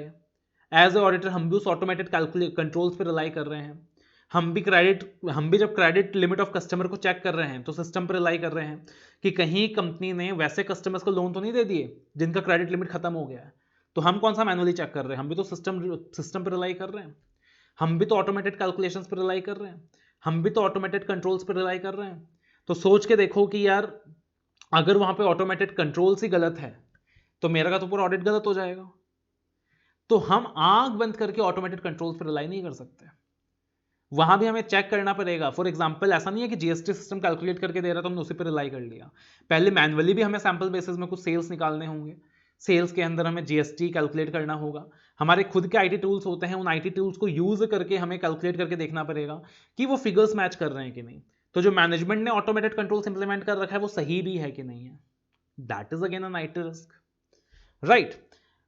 थर्डली एक बहुत बड़ा रिस्क ये है कि काफी सारे रेगुलेटरी रिक्वायरमेंट्स होते हैं, जैसे कि we have to report on internal financial controls. तो एक रेगुलेटरी रिक्वायरमेंट है 143 सबसेक्शन 3 ऑफ कंपनीज एक्ट कि अपने को रिपोर्ट करना है कि इंटरनल फाइनेंशियल कंट्रोल्स इफेक्टिव है कि नहीं। लेकिन जब एक एंटरप्राइज कंप्लीटली ऑटोमेटेड इन्वायरमेंट में काम करती है, जब एक एंटरप्राइज कंप्लीटली ऑटोमेटेड माहौल में काम करती है, तो 100% एक्यूरेसी के साथ रिपोर्ट करना बहुत मुश्किल होता है कि द कंट्रोल्स आर प्रॉपर। तो वहां पे क्या होता है कि जनरली हम क्लीन रिपोर्ट नहीं दे पाते, जनरली हम अनक्वालिफाइड रिपोर्ट नहीं दे पाते। काफी बार ऐसा होता है कि अपने को रिपोर्ट वहां पे मॉडिफाई करना पड़ता है। That is also an IT risk, this is impact of IT risk in audit, कि आईटी रिस्क का ये सारा इंपैक्ट है ऑडिट में कि हम सिस्टम जनरेटेड रिपोर्ट्स पर रिलाई कर रहे हैं, हो सकता है वो सिस्टम जनरेटेड रिपोर्ट्स गलत हो, हम ऑटोमेटिक कंट्रोल्स पर रिलाई कर रहे हैं, हो सकता है ऑटोमेटेड कंट्रोल्स गलत हो, तो हमें एडिशनल ऑडिट प्रोसीजर्स परफॉर्म करना पड़ेगा। और उसका इंपैक्ट ये भी है कि काफी बार अपने को रिपोर्ट मॉडिफाई करना पड़ता है। तो firstly we may not be able to rely on the data obtained by the system where such risk exists. This means all form of data, information or reports that we obtain from system for the purpose of audit has to be thoroughly tested and collaborated for completeness accuracy. ऐसा नहीं है कि आंख बंद करके मैंने जो system report generate करके दे रहा हूं उस डाटा पर रिलाई कर लिया, नहीं, मैं ऑडिट प्रोसीजर्स परफॉर्म करूंगा, अपने आईटी टूल्स परफॉर्म करूंगा, right. I will be using my IT tools, I will be using my audit procedures, accordingly I will be seeing कि जो सिस्टम रिपोर्ट जनरेट करके दे रहा है वो सही भी करके दे रहा है कि नहीं, वो रिलायबल भी है कि नहीं। अगर रिलायबल लगता है मुझे, तब उनके सिस्टम रिपोर्ट को यूज करूंगा। Secondly, we will not be able to rely on automated controls, calculations, accounting procedures that are built into the applications. हम आंख बंद करके उस पर रिलाई नहीं कर सकते। अपने को एडिशनल ऑडिट प्रोसीजर्स परफॉर्म करना होगा, पहले तसल्ली लेनी होगी, एश्योरेंस लेना होगा कि उनका जो ऑटोमेटिक कैलकुलेशंस हो रहा है वो सही हो रहा है, तभी रिलाई कर सकते हैं। Third, due to regulatory requirements of auditors to report on internal financial controls of a company, the audit report may have to be modified in some instances. तो कभी कभी क्या करना पड़ जाएगा अपने को, ऑडिट रिपोर्ट मॉडिफाई करना पड़ जाएगा। क्लियर है? सो अगेन हमारे ये नेक्स्ट कैटेगरी था, काफी इंपॉर्टेंट कैटेगरी था, relevance of IT in audit. कौन से सिचुएशंस हैं जिसमें आईटी रेलिवेंट रहेगा हमारे ऑडिट के लिए। अब कभी कभी प्रॉब्लम ये आता है कि समझना बहुत आसान है, बट याद रखना पड़ेगा स्पेसिफिकली। अगर वो आपको पूछता है कि आईटी का क्या रेलिवेंस ऑडिट में, तो आपको ये 5 पॉइंट ही बताने हैं। अगर आपको पूछ रहा है कि कौन से सिचुएशंस में आईटी ऑडिट में रेलिवेंट रहेगा, तब आपको ये बताना है, जब सिस्टम एप्लीकेशन ज्यादा यूज हो रहा है, जहां पे नेटवर्किंग सिस्टम यूज हो रहा है, बिजनेस का नेचर ही वैसा है, वॉल्यूम ऑफ ट्रांजैक्शन ज्यादा है, आईटी से हमारे सिस्टम का एफिशिएंसी इफेक्टिवनेस इंक्रीज होता है हमारे ऑडिट का। आपसे वो पूछता है कि ऑटोमेटेड एनवायरनमेंट की अंडरस्टैंडिंग लेनी है, तो बताओ किन चीजों की अंडरस्टैंडिंग लोगे, तब ये सारे पॉइंट्स आ जाएंगे। राइट, आईटी रिस्क क्या क्या है, तो ये सारा कुछ आ जाएगा। और आईटी रिस्क का इंपैक्ट ऑडिट में क्या है, तो ये 3 पॉइंट्स आएंगे। कि पहला इंपैक्ट ये है कि हम रिलाई नहीं कर पाएंगे on the data obtain from the system, जहां पे भी वो रिस्क एग्जिस्ट कर रही है। तो अपने को क्या करना पड़ेगा, थॉरली टेस्ट करना पड़ेगा सिस्टम जनरेटेड रिपोर्ट्स को। सेकेंडली, हम ऑटोमेटेड कंट्रोल्स में रिलाई नहीं कर पाएंगे, हमें एडिशनल ऑडिट प्रोसीजर्स परफॉर्म करना होगा। और तीसरा, रेगुलेटरी रिक्वायरमेंट्स की वजह से टू रिपोर्ट ऑन आईएफसी, काफी बार मुझे अपने रिपोर्ट को मॉडिफाई करना पड़ जाएगा। I believe it is clear.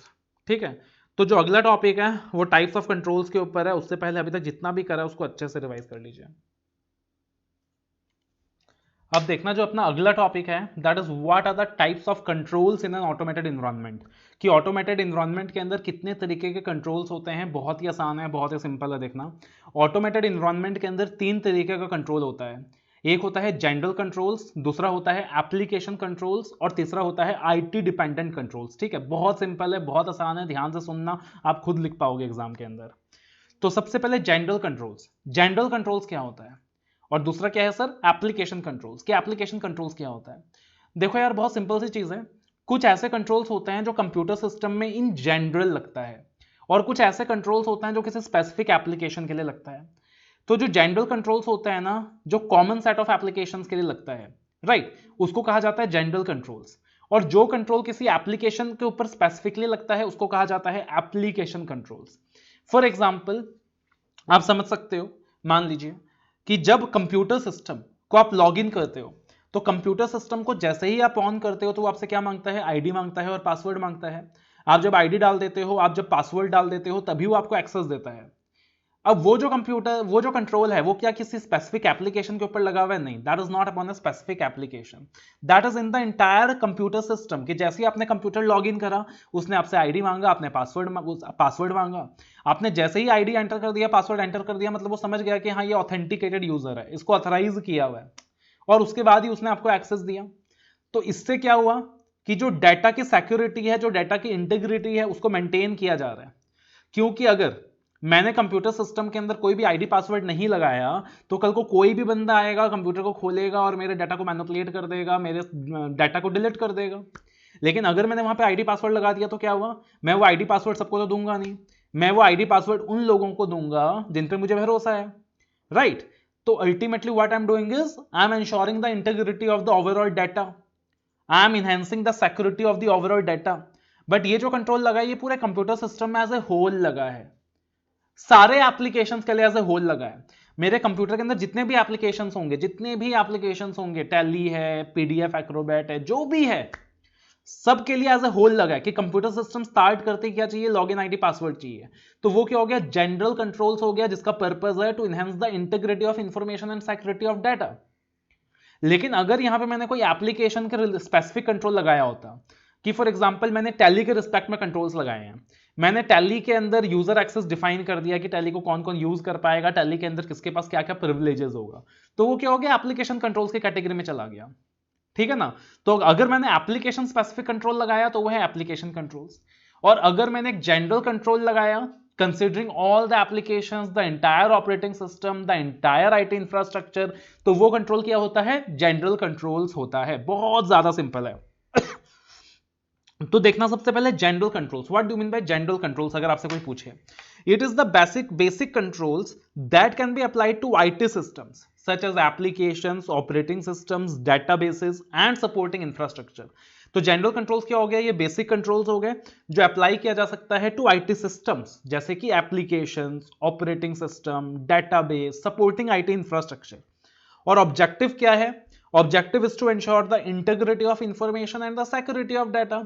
बहुत सिंपल है। तो अगर आपसे कोई पूछे कि जनरल कंट्रोल क्या होता है, क्या बताओगे? ये वो बेसिक कंट्रोल है जो पूरे आईटी सिस्टम्स को एज ए होल लगाया जाता है, सारे एप्लीकेशंस में एज ए होल लगाया जाता है, ऑपरेटिंग सिस्टम के ऊपर लगाया जाता है, डेटाबेस के ऊपर लगाया जाता है, सपोर्टिंग आईटी इंफ्रास्ट्रक्चर के ऊपर लगाया जाता है। और इसका ऑब्जेक्टिव क्या है? To ensure the integrity of the information and security of the data. जैसे इसका एग्जांपल क्या हो गया कि सिस्टम के अंदर जैसे सिस्टम ऑन हुआ, मैंने यूजर आईडी सेट कर दिया, मैंने पासवर्ड सेट कर दिया, वो क्या हो गया? जनरल कंट्रोल्स हो गया। बहुत आसान है। उसके बाद होता है एप्लीकेशन कंट्रोल्स। एप्लीकेशन कंट्रोल्स का मतलब क्या होता है? एप्लीकेशन कंट्रोल्स का मतलब होता है controls over IPO. Controls over IPO. What is IPO? Controls over the input, controls over the processing and controls over the output. देखो आईटी सिस्टम के अंदर तीन चीजें होती हैं सर। आईटी सिस्टम के अंदर तीन चीजें होती हैं।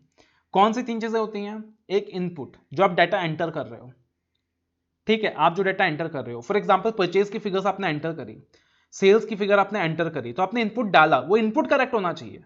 अगर वहां परचेज का फिगर ही गलत है, अगर वहां सेल्स का फिगर ही गलत है, तो आगे प्रोसेसिंग भी गलत होने वाला है।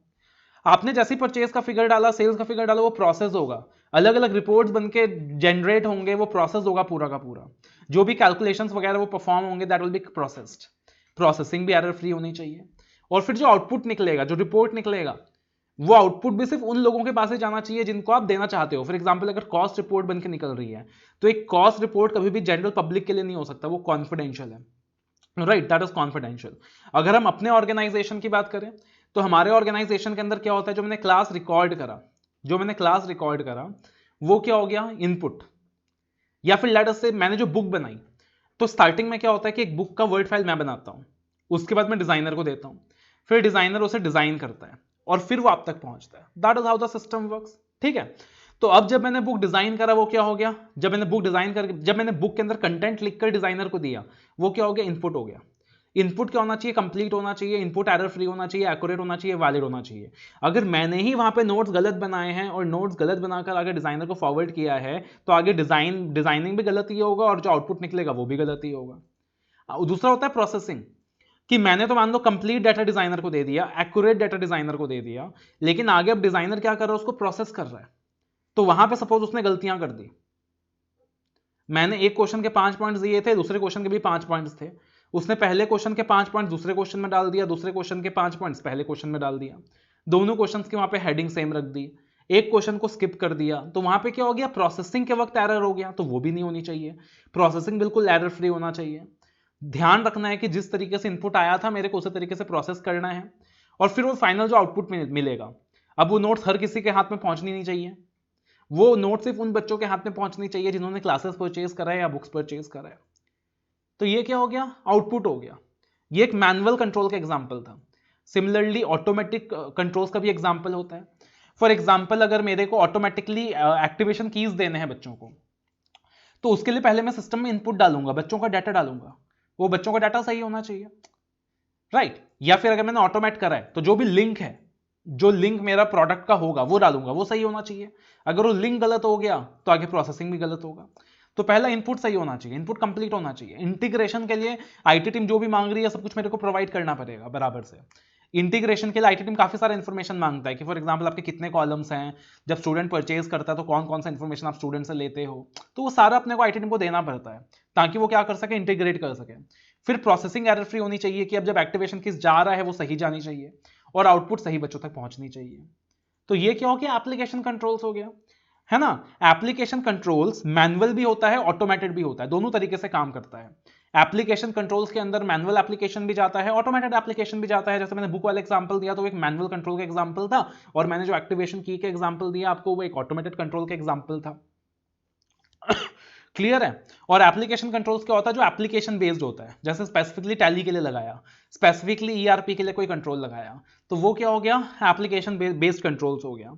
अब यहाँ पे एप्लीकेशन कंट्रोल्स के ना काफी सारे एग्जांपल्स दिए हैं स्टडी मटेरियल के अंदर, जैसे कि edit checks, validation of input data, user limit checks, reasonableness check, mandatory data fields. तो ये 5 एग्जांपल दिए हैं एप्लीकेशन कंट्रोल्स के, 5 एग्जांपल दिए हैं एप्लीकेशन कंट्रोल्स के आपके स्टडी मटेरियल में। दैट इज कौन कौन से एग्जांपल्स हैं यहाँ पे, edit checks, validation of input data, user limit checks, reasonableness checks and mandatory data fields. Although आपको सिर्फ नाम याद रखना है, बट जनरल अंडरस्टैंडिंग के लिए बता रहा हूं आपको कि क्या यूसेज है इसका प्रैक्टिकली। फॉर एग्जाम्पल सबसे पहले डिस्कस करते हैं हम लोग validation of input data. Validation of input data क्या है, फॉर एग्जाम्पल आपने एक यूजर का फोन नंबर लिया, तो हम बच्चों के क्या करते हैं, फोन नंबर लेते हैं कि आपको अपने रिकॉर्ड, हमारे रिकॉर्ड्स में क्या करने होंगे, अपने फोन नंबर डालने होंगे। अब फोन नंबर कितने डिजिट का होता है, 10 डिजिट का होता है। तो अगर बच्चा वहां पे 12 डिजिट डाल रहा है या अगर बच्चा वहां पे 9 डिजिट डाल रहा है, तो हमारा सिस्टम उसे लेगा ही नहीं, बिकॉज वहां पे इनपुट को वैलिडेट नहीं कर पा रहा कि जो इनपुट डाला है वो सही है कि नहीं है, right. Another example can be, for example phone number के अंदर अगर वो अल्फाबेट्स डाल रहा है, अपना नाम डाल रहा है, तो हमारा सिस्टम लेगा ही नहीं, बिकॉज फोन नंबर के अंदर तो नंबर आना चाहिए, अल्फाबेट तो आना ही नहीं चाहिए। तो यहां पे क्या हो गया, validation of input.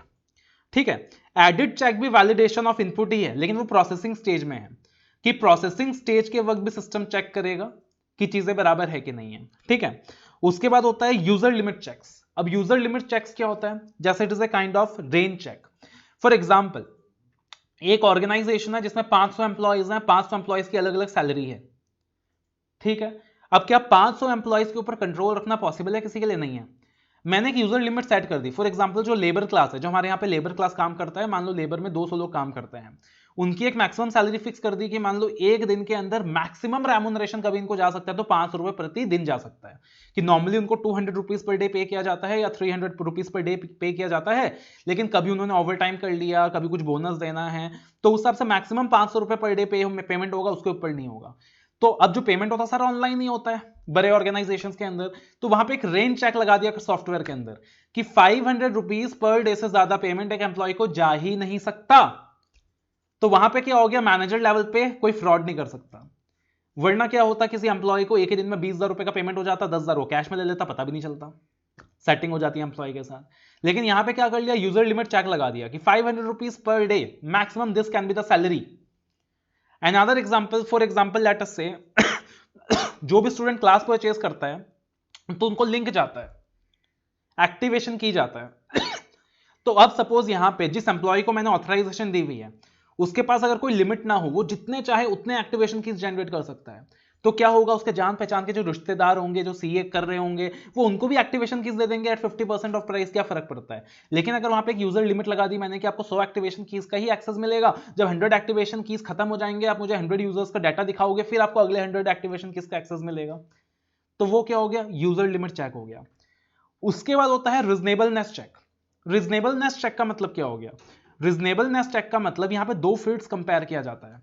What do you mean कि दो फील्ड्स कंपेयर किया जाता है। फॉर एग्जांपल लेट अस से अमेजॉन के अंदर, अमेजॉन का एग्जांपल ले लेते हैं कि अमेजॉन के अंदर जब स्टार्टिंग में आपकी डिटेल्स मांगता है, तो मान लो लेट अस से आपने अपना नाम डाला, अपना फोन नंबर डाला, अपना एक एड्रेस डाला, लेकिन जब आप डिस्पैच एड्रेस डाल रहे हो तो आपका जो डिस्पैच एड्रेस है वो अलग है फ्रॉम द फर्स्ट एड्रेस। तो अमेजॉन आपसे कंफर्म करेगा कि देखो आपका शिपिंग एड्रेस है या आपका डिस्पैच एड्रेस है, दोनों अलग अलग है। आपसे वो कंफर्म कर रहा है, सिस्टम को डाउट हो रहा है, अरे यार इसने स्टार्टिंग में तो अलग एड्रेस डाला था, अभी अलग एड्रेस डाला डिस्पैच के वक्त, तो हो सकता है कि बिलिंग एड्रेस अलग हो सकता है कि डिस्पैच एड्रेस अलग हो। यूजर से कंफर्म करता है, वो क्या होता है, रिजनेबलनेस चेक। वो अपना लॉजिक लगाता है। आपने एक ही फॉर्म के अंदर एक जगह अपना नाम सानिध्य सराफ लिख रहे हो और दूसरी जगह लेटर से अपना नाम सानिध्य अग्रवाल लिख रहे हो, तो वो लेगा नहीं, क्यों, आपने पहली जगह सानिध्य सराफ लगा लिया हुआ था। तो आपने अगर लगाया सानिध्य सराफ था तो दूसरी जगह भी वो सानिध्य सराफ ही मांगेगा। वो क्या हो गया, रीजनेबलनेस चेक। दो फील्ड्स को कंपेयर कर रहा है। फॉर एग्जांपल आपने आईसीआई के अंदर पहले जब इंफॉर्मेशन भरा तो कुछ और भरा, बाद में कुछ और भर रहे हो, तो अगर उनका रीजनेबलनेस चेक होगा तो वो लोग इंश्योर कर लेंगे कि वो दो फील्ड सेम आ रही है कि नहीं आ रही है। ठीक है, एक डायरेक्टर है तो वो अपना डीन नंबर अगर 10 संस्था में दे रहा है, 10 बार दे रहा है आरओसी को, तो वो एक रीजनेबलनेस चेक होना चाहिए वहां पे कि वो डीन नंबर हर बार सेम दे रहा है कि नहीं। ऐसा तो नहीं हर बार अलग अलग नंबर दे रहा है, तो वो क्या होता है, रीजनेबलनेस चेक होता है। एंड उसके बाद होता है मैंडेटरी डाटा फील्ड्स। जैसे कि फॉर एग्जांपल काफी बार क्या होता है कि वो आपसे कुछ मैंडेटरी डाटा फील्ड्स मांगता है कि ये इन्फॉर्मेशन भरना मैंडेटरी है, जब तक आप ये इन्फॉर्मेशन नहीं भरोगे, अपना पैन नंबर नहीं भरोगे, अपना या फलाना इन्फॉर्मेशन नहीं दोगे, हम आपको आगे जाने नहीं देंगे, प्रोसीड नहीं करने देंगे। तो वो मैंडेटरी डाटा फील्ड होता है कि this is something you have to fulfil. आप काफी जगहों से क्लासेस परचेज करते हो तो वो आपसे मांगते हैं उनका जो सिस्टम होता है, उनका जो सॉफ्टवेयर होता है, आप जब वेबसाइट से परचेजिंग करते हो वो आपसे ERO NRO नंबर मांगते हैं, और जब तक आप नहीं डालोगे वो आपको परचेज करने नहीं देगा। तो वो क्या हो गया, मैंडेटरी डाटा फील्ड हो गया। काफी बार ऐसा होता है कि जब तक आप मेल आईडी नहीं भरोगे, जब तक वो मेल आईडी ऑथेंटिकेट नहीं करेगा, वो आगे जाने नहीं देगा। वो बोलेगा this is a mandatory field, you have to fill it. तो वो क्या हो गया, मैंडेटरी डाटा फील्ड हो गया। तो ये सारा अलग अलग प्रकार का एप्लीकेशन कंट्रोल्स होता है जो एक ऑर्गेनाइजेशन के अंदर इनबिल्ट किया जाता है। वैसे तो एप्लीकेशन कंट्रोल्स के भी काफी सारे कैटेगरी हो सकते हैं, जैसे input controls, processing controls, boundary controls, output controls, अलग अलग कंट्रोल्स होते हैं, बट एज सच वो हमारे ऑडिट पर्पस के लिए इतना रेलिवेंट नहीं है, ठीक है ना। अगर आपका आईटी का पेपर होता, EIS का पेपर होता, SM का पेपर होता, इसका का होता, तो वहां रेलिवेंस रखता है वो इनपुट कंट्रोल क्या होता है, आउटपुट कंट्रोल क्या होता है, बाउंड्री कंट्रोल क्या होता है, बट हमारे लिए वो इतना रेलिवेंट नहीं है। अपने को तो ओवरऑल पता होना चाहिए कि एप्लीकेशन कंट्रोल्स क्या क्या है, ठीक है। तो application control is the control over input, processing, output, कि जो इनपुट है वो कंप्लीट होना चाहिए, एक्यूरेट होना चाहिए, वैलिड होना चाहिए, प्रोसेसिंग एरर फ्री होनी चाहिए, आउटपुट्स करेक्ट होना चाहिए, कॉन्फिडेंशियलिटी का ध्यान रखना है कि करेक्ट यूजर तक पहुंचे। आपको अपने स्टडी मैट में ये वाला एक्सप्लेनेशन नहीं मिलेगा, लेकिन इसके बिना आप अंडरस्टैंड नहीं कर सकते एप्लीकेशन कंट्रोल को, तो इसलिए मैंने यहां पे लिखा है for understanding purpose. Automate application controls के अंदर ऑटोमेटेड कंट्रोल्स भी होते हैं, मैनुअल कंट्रोल्स भी होते हैं। It is design for a specific application, और इसके एग्जांपल्स आप लेके जरूर आओगे एग्जाम में कि एडिट चेक्स हो गया, वैलिडेशन ऑफ इनपुट डाटा हो गया, यूजर लिमिट चेक हो गया, रीजनेबलनेस चेक हो गया, मैंडेटरी डाटा फील्ड हो गया। वो आपसे केस स्टडी बना के भी पूछ सकता है। फॉर एग्जांपल एक फॉर्म भर रहे हो आप और उसके अंदर कंपनी ने कुछ इंफॉर्मेशन मैंडेटरी मांग रखा है, तो बताओ ये कौन सा कंट्रोल है। आप पहले अपना नाम कुछ और डाल रहे थे, बाद में नाम कुछ और डाल रहे हो, सिस्टम ले नहीं रहा, बताओ ये कौन सा कंट्रोल है। तो वो आपसे इस तरीके से भी सवाल कर सकता है कि एप्लीकेशन कंट्रोल है या जनरल कंट्रोल है। आपसे वो पूछ सकता है कि जब आप सिस्टम में लॉगिन कर रहे हो, आईडी पासवर्ड मांग रहे हो आपसे, बताओ ये कौन सा कंट्रोल है, तो आपको पता होना चाहिए जनरल कंट्रोल है। और उसके बाद फिर जो तीसरा तरीके का कंट्रोल होता है, that is IT dependent controls. IT dependent controls का मतलब क्या हो गया, this are the manual controls which is dependent upon IT। For example, suppose अपने को लेट अस से डेटा रेजिंग रिपोर्ट निकालना है, तो अगर वो डेटा रेजिंग रिपोर्ट मेरे को निकालना है, मैं निकालूंगा किससे, सिस्टम से तो निकालूंगा। तो वो जो रिपोर्ट है वो तो सिस्टम जनरेटेड है, बट उसमें जो कंट्रोल्स होगा वो मैनुअली अप्लाई करूंगा। फॉर एग्जांपल, मैं देखूंगा डेटा रेजिंग रिपोर्ट के अंदर कि अप्रूवल है कि नहीं, सिग्नेचर्स प्रॉपर है कि नहीं, वो मैनुअली चेक करूंगा। बट वो क्या है, सिस्टम जनरेटेड रिपोर्ट है जो IT के ऊपर डिपेंडेंट है। तो कुछ ऐसे कंट्रोल्स होते हैं जहां पे क्या होता है, मैनुअल कंट्रोल्स हैं, that is dependent upon IT का एप्लीकेशन यूज हो रहा है, IT का क्या यूज हो रहा है, सिर्फ एप्लीकेशन यूज हो रहा है, तो वो क्या है, IT डिपेंडेंट कंट्रोल्स हैं। तो these are the 3 types of controls, again it is important for your exam। Book के अंदर आपको इस पार्टिकुलर टॉपिक का फॉर्मेटिंग थोड़ा अलग दिख सकता है, ठीक है, कंटेंट सेम रहेगा। Types of controls in an automated environment, general IT controls, that is it maintains the integrity of information, security of data, include controls over the following, जैसे कि फॉर एग्जांपल एक्सेस सिक्योरिटी, जब access ले रहा है कोई तो वहां general IT controls होता है, हमने एग्जांपल लिया। कोई प्रोग्राम चेंज करना है तो वहां पे जनरल IT कंट्रोल्स हो सकते हैं। जब कोई एप्लीकेशन सिस्टम एक्वायर करना है, डाटा सेंटर, नेटवर्क ऑपरेशंस, यहां जनरल IT कंट्रोल्स हो सकता है। This controls are generally implemented to maintain the IT related risk, and these are applied commonly across multiple IT systems, applications and business process। फिर क्या होता है, application controls. तो ये क्या होता है, again this systems are this to ensure that the systems are developed, configured and implemented to meet the financial reporting objectives। IPO पे लगता है, ऑटोमेटेड भी हो सकता है, मैनुअल कंट्रोल्स भी हो सकता है, ऑपरेट करता है at the business process level. इसका एग्जांपल दिया है, जैसे कि ERP सिस्टम जो इंप्लीमेंट किया जाता है, वो कंट्रोल्स जो आप ERP के ऊपर लगाते हो, टैली के ऊपर लगाते हो, to ensure the completeness, accuracy, integrity of data in the system. And again इसके एग्जांपल्स दिए हैं, that includes edit checks, validation of input data, sequence number checks, user limit check, reasonableness checks, mandatory data fields. IT dependent controls मतलब manual controls हैं जो IT को use कर रहे हैं, है ना। तो कंट्रोल यहाँ पे मैनुअली परफॉर्म किया जा रहा है, बट वो जो रिपोर्ट है वो IT के थ्रू जनरेट हो रहा है। और फिर यहाँ पे एक डिफरेंस दिया हुआ है कि जनरल IT कंट्रोल्स और एप्लीकेशन कंट्रोल्स में क्या डिफरेंस है, तो आप आराम से रेफर कर सकते हो जब आपको समझ आ गया कि what is general IT control and what is application control. तो आई बिलीव क्लियर है, बहुत सिंपल है। 3 तरीके के कंट्रोल्स हो सकते हैं, डायरेक्ट डिस्क्रिप्टिव क्वेश्चन भी आ सकता है, और इस पार्टिकुलर क्वेश्चन के ऊपर केस स्टडी भी आ सकता है, MCQ के ऊपर भी क्वेश्चन डिजाइन हो सकते हैं। Right, so you can please note it down. जो भी सिंप्लिसिटी के साथ हमने ये पॉइंट्स बनाए हैं आप इसको नोट डाउन कर लीजिए।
अगला जो टॉपिक है हमारा that is testing method of audit in an automated environment, कि हमारा टेस्टिंग मेथड क्या होगा ऑडिट के अंदर इन एन ऑटोमेटेड इन्वायरमेंट। तो अगेन ऑडिट के अंदर ऑटोमेटेड इन्वायरमेंट के अंदर जो टेस्टिंग का मेथड होगा क्या वो अलग होगा? No, I don't think so. जो टेस्टिंग मेथड मैनुअली करते थे नॉर्मली वही यूज होने वाला है बट विद स्लाइट मॉडिफिकेशन। अब याद करो मैनुअली जब आप ऑडिट कर रहे थे तो कौन कौन से ऑडिट टेक्निक्स आप यूज करते थे? ऐसे 500 के अंदर एक फॉर्मूला भी हमने डिस्कस किया था ICAIOR, inspection, computation, recalculation, observation, analytical procedures, reperformance. याद आया? तो कितने सारे वो 6-7 ऑडिट टेक्निक्स थे, लेकिन यहां पे ना उन्हीं 7 में से आप 4 फिल्टर कर लोगे कि this are the 4 testing methods of an audit in an automated environment. और वो 4 को याद रखने का सिंपल तरीका है, that is ROI। Testing method के लिए क्या याद रखोगे? ROI। दैट इज R से क्या हो गया? रीपरफॉर्मेंस हो गया, O से क्या हो गया? ऑब्जर्वेशन हो गया, I से क्या हो गया? इंस्पेक्शन हो गया, और I से क्या हो गया? साथ में इंक्वायरी भी हो गया। जो 4 टाइप्स के ऑडिट टेस्ट मेथड है, कौन से 4 टाइप्स के हैं? ROI। और मजे की बात क्या है, वो जो ICAIOR था वहां पे हमने 6-7 पॉइंट देखे थे, उसी में से 4 पॉइंट यहां पे है, ठीक है ना? तो testing method of audit in automated environment ROI। तो पहले क्या हो गया? R से रीपरफॉर्मेंस, O से क्या हो गया? ऑब्जर्वेशन, I से क्या हो गया? इंस्पेक्शन, और I से क्या हो गया? इंक्वायरी। तो अगर आपसे कोई पूछता है एग्जाम के अंदर कि बताओ भैया ऑटोमेटेड एनवायरनमेंट के अंदर what are the testing methods of audit, क्या क्या टेस्टिंग मेथड्स हैं? तो ROI। R से रीपरफॉर्मेंस, O से ऑब्जर्वेशन, I से इंस्पेक्शन, एंड अगेन O से एंड अगेन क्या हो गया? I से इंक्वायरी। अब यहां पे लेकिन एग्जाम के अंदर आप जब लिखेंगे तो आपको थोड़ा सा लैंग्वेज अच्छा लिखना होगा, थोड़ा सा लैंग्वेज टेक्निकल लिखना होगा साथ में, है ना? तो यहां पे देखना थोड़ा सा इसका एक्सप्लेनेशन दिया हुआ है कि आपको लैंग्वेज किस तरीके की लिखनी है, थोड़ा सा यहां पे आपको बाय हार्ट करना पड़ेगा। While testing in an automated environment some of the more common methods are as follows. पहला क्या है? आपको करना क्या था? इंक्वायरी करना था, ऑब्जर्वेशन करना था, इंस्पेक्शन करना था। अब इसी को क्या लिखा है? Obtain an understanding of how an automated transaction is processed. आप अंडरस्टैंडिंग ऑब्टेन करो कि एक ऑटोमेटेड ट्रांजैक्शन कैसे प्रोसेस हो रहा है by doing a walk through of end to end transaction using a combination of inquiry, observation, inspection. For example अगर suppose मेरा ऑडिट होता है कि भाई सानिध्य सर किस तरीके से ऑटोमेटिकली क्या कर रहे हैं, क्लासेस बच्चों तक पहुंचा रहे हैं, तो क्या करना पड़ेगा उसके लिए? ऑडिटर को अंडरस्टैंडिंग लेना पड़ेगा कि वो जो ऑटोमेटेड ट्रांजैक्शन सेट किया है उसका वॉक थ्रू क्या है, स्टार्टिंग से एंड तक हमने किस तरीके से वो ऑटोमेटेड ट्रांजैक्शन का फ्लो सेट किया है ना?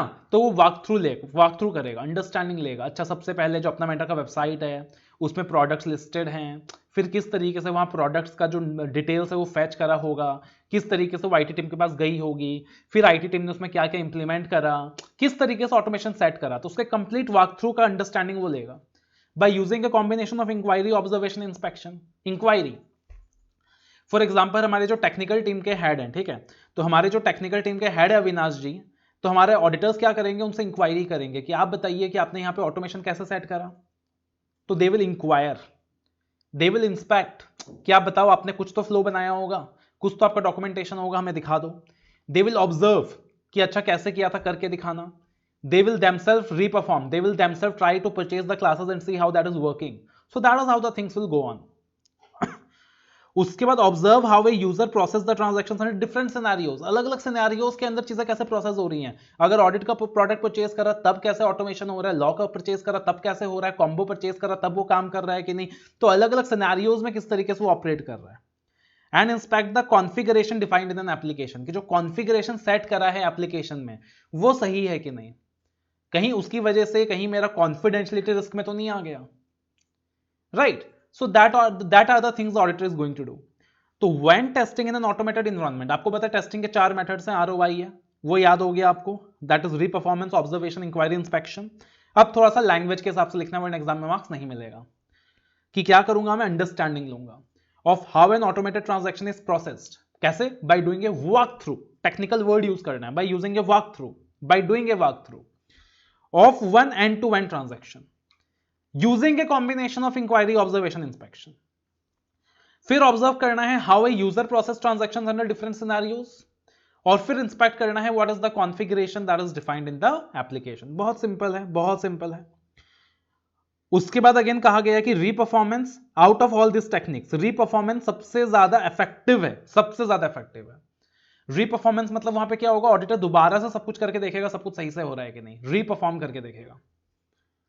However, testing by re-performance could be very time consuming. री-परफॉर्मेंस सबसे ज्यादा इफेक्टिव है कि आईटी टीम से वॉक थ्रू समझा, सब कुछ खुद से करके देखा, लेकिन वो बहुत ज्यादा टाइम कंज्यूमिंग है, जनरली हर कोई नहीं करता. अगर कम टाइम में इफेक्टिवली चीजें करनी है तो क्या करेंगे हम, inquiry and inspection. Technical team के बंदे से इंक्वायर करेंगे, उनका डॉक्यूमेंट्स इंस्पेक्ट करेंगे. री-परफॉर्मेंस सबसे इफेक्टिव है बट सबसे ज्यादा टाइम कंज्यूमिंग है, तो जनरली कोई प्रेफर नहीं करेगा. तो generally applying inquiry in combination with the inspection gives the most effective and efficient audit evidence. लेकिन ऑडिटर को इंस्पेक्शन करना है, इंक्वायरी करनी है, रीपरफॉर्मेंस करना है, या सबका कॉम्बिनेशन यूज करना है, वो किस बात पे निर्भर करता है, अगेन वो ऑडिटर के प्रोफेशनल जजमेंट की बात है. That completely depends upon the professional judgement of the auditor. Starting से यही तो पढ़ते आ रहे हैं ना. जब ऐसे 200 पढ़ा था हमने, तभी रिक्वायरमेंट्स ऑफ ऐसे 200 के अंदर हमने देखा था one of the core requirement while doing the audit is professional judgement, कि ऑडिटर को हर जगह अपना जजमेंट अप्लाई करना है. मैटेरियलिटी डिसाइड करा तब भी जजमेंट अप्लाई करा, सैंपल सेलेक्ट करा तब भी जजमेंट डिसाइड करा, कौन से प्रोसीजर्स परफॉर्म करने हैं, कितना एक्सटेंड तक काम करना है, तब भी जजमेंट अप्लाई करा. सिमिलरली यहाँ पे जब ऑडिटर टेस्टिंग मेथड डिसाइड कर रहा है कि कौन सा टेस्टिंग मेथड लगाना है, किस कॉम्बिनेशन में लगाना है, किसको कितनी इंपॉर्टेंस देनी है, तो ऐसा इसका कोई साइंटिफिक फॉर्मूला नहीं है. Again that is a complete matter of professional judgement of the auditor.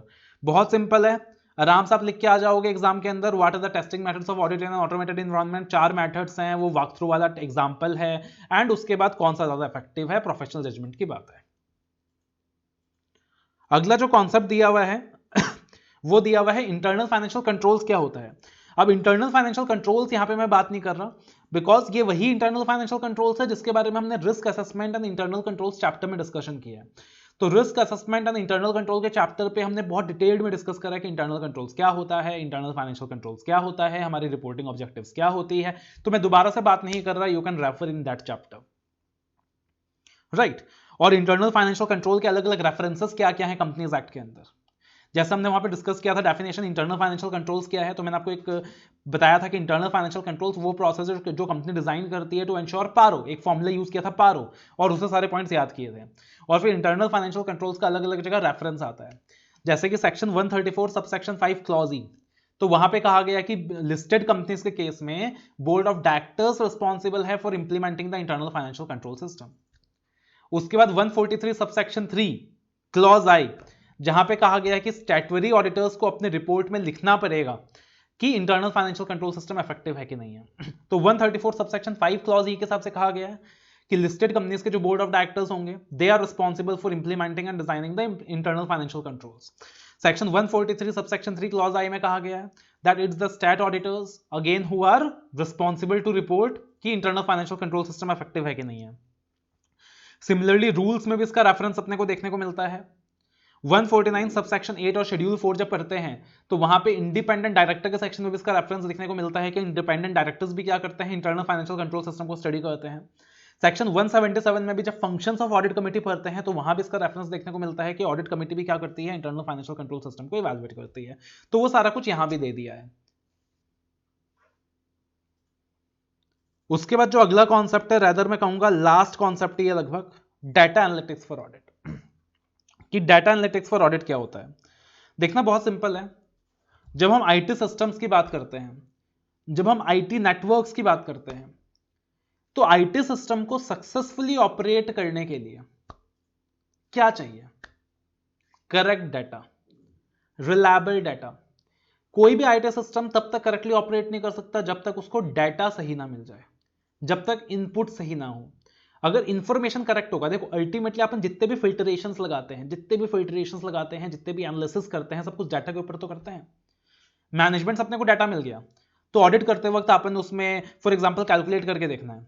अपने को टोटल सेल्स का फिगर मिल गया, तो अपन क्या करेंगे, अपने को टोटल सेल्स का एक्सेल मिला है, मान लो कि ड्यूरिंग द पीरियड हमारी इतनी सेल्स हुई है और मैनेजमेंट आपको एक्सेल दे दिया, तो आप क्या करोगे, एक्सेल में सीधा ऑटोसम का फॉर्मूला लगाओगे और सीधा कैलकुलेट कर लोगे टोटल सेल्स का फिगर कितना है, और उस टोटल सेल्स के फिगर को आप सीधा पी एंड एल से कंपेयर कर लोगे कि पी एंड एल के साथ वो चीज मैच कर रही है कि नहीं।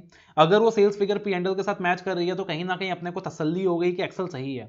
लेकिन अगर वहां पे वो पी एंड एल के फिगर के साथ मैच नहीं कर रहा, इसका मतलब कहीं ना कहीं डाटा में गड़बड़ है बॉस, दया कुछ, वो क्या कहते हैं, दया कुछ तो गड़बड़ है। तो कहीं ना कहीं अगर वो जो एक्सेल का फिगर है टोटल वो मैच नहीं कर रहा, मतलब कुछ तो गड़बड़ है। बहुत सिंपल है। तो डाटा रिलायबल होना चाहिए। अगर वहां पे डाटा ही रिलायबल नहीं है, मैं जितने भी फिल्ट्रेशन टेक्निक्स लगाऊंगा, मैं पाइवट टेबल्स यूज करता हूं एक्सेल के अंदर, मैं ऑटोसम टेक्निक्स यूज करता हूं, और भी कितने तरीके से अपन डाटा को फिल्टर करते हैं, तो वो सब कुछ तो तभी काम करेगा ना अगर डाटा सही हो। अगर डाटा ही सही नहीं है तो मैं उसमें जितना भी फिल्टरेशन टेक्निक लगाना चाहता हूं सब कुछ बेकार है। डाटा करेक्ट मिल गया तो मैं उसमें फलाने तरीके के 10 तरीके के फिल्ट्रेशन टेक्निक्स लगा सकता हूं। फॉर एग्जांपल मान लीजिए मुझे मेरे क्लासेस का लिस्ट मिल गया कि कितने बच्चों ने क्लासेस परचेज करी है। अब मुझे वहां पे दिखाई दिया कि लाख रुपए के 2-3 फिगर्स दिखाई दे रहे हैं, 1 लाख रुपीज के 2-3 फिगर्स दिखाई दे रहे हैं। तो मैंने क्या किया, सीधा वहां पे फिल्ट्रेशन किया कि देख वहां पे कि कितने 1 लाख रुपीज के डाटा हैं, और मुझे 5 डाटा मिल गया जो 1 लाख रुपए के हैं। अब मजे की बात है, अरे भैया 1 लाख रुपए का पेमेंट कहां से आ गया यार स्टूडेंट से? पता चला कि अरे भाई वो 1 लाख नहीं है, वो 10,000 था, एक जीरो एक्स्ट्रा ऐड हो गया वहां पे। लेकिन जैसे मैंने डाटा फिल्ट्रेशन किया तो मुझे पता चल गया कि अच्छा वो 1 लाख नहीं है, 10,000 है। अब जीएसटी 5 लाख के ऊपर पे हो जाता, रेवेन्यू 5 लाख दिख जाता। एक छोटे से एरर की वजह से, वो एरर भी हो सकता था, फ्रॉड भी हो सकता था, उसकी वजह से काफी प्रॉब्लम हो जाता। तो वो कैसे हुआ? डाटा एनालिटिक्स से हुआ ना, कि डाटा मुझे सही मिल गया, मैंने उस डाटा पे फिल्ट्रेशन टेक्निक्स लगा दी, राइट। लेकिन अल्टीमेटली मुझे सही डाटा मिलना चाहिए, मीनिंगफुल डाटा मिलना चाहिए, रिलायबल डाटा मिलना चाहिए। मैं जितना भी आईटी सिस्टम यूज कर लूं, मैं जितना भी डाटा फिल्ट्रेशन कर लूं, जितना भी डाटा माइनिंग कर लूं, जितना भी डाटा एनालिसिस कर लूं, वो तो सारा का सारा फेल है ना अगर डाटा ही गलत है तो। सो इसलिए कहा जाता है कि आज के डिजिटल जमाने में जब कंपनीज आईटी सिस्टम्स पे रिलाई करती है और कंपनी नेटवर्क्स पे रिलाई करती है टू ऑपरेट बिजनेस, तो डाटा का करेक्ट होना बहुत इंपॉर्टेंट है। एक फेमस बिजनेसमैन ने अभी रिसेंटली कोट किया था, data is the new oil. क्या कोट किया था? Data is the new oil. Exam में लिखने के लिए काम आएगा, स्टडी मैट में लिखा हुआ है। The combination of process tools and techniques that are used to tap vast amount of electronic data to obtain meaningful information is called data analytics।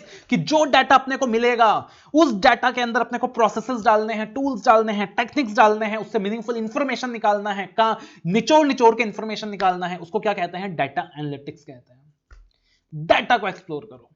Data आया स्टूडेंट्स का, मेरे स्टूडेंट्स ने परचेज करा, अरे यार दिल्ली से सेल्स बहुत ज्यादा है, मुंबई से सेल्स बहुत ज्यादा है, राजस्थान से सेल्स बहुत ज्यादा है, यूपी से सेल्स बहुत ज्यादा है, मैंने देखा अरे यार इस पर्टिकुलर सिटी के अंदर सेल्स बहुत कम है।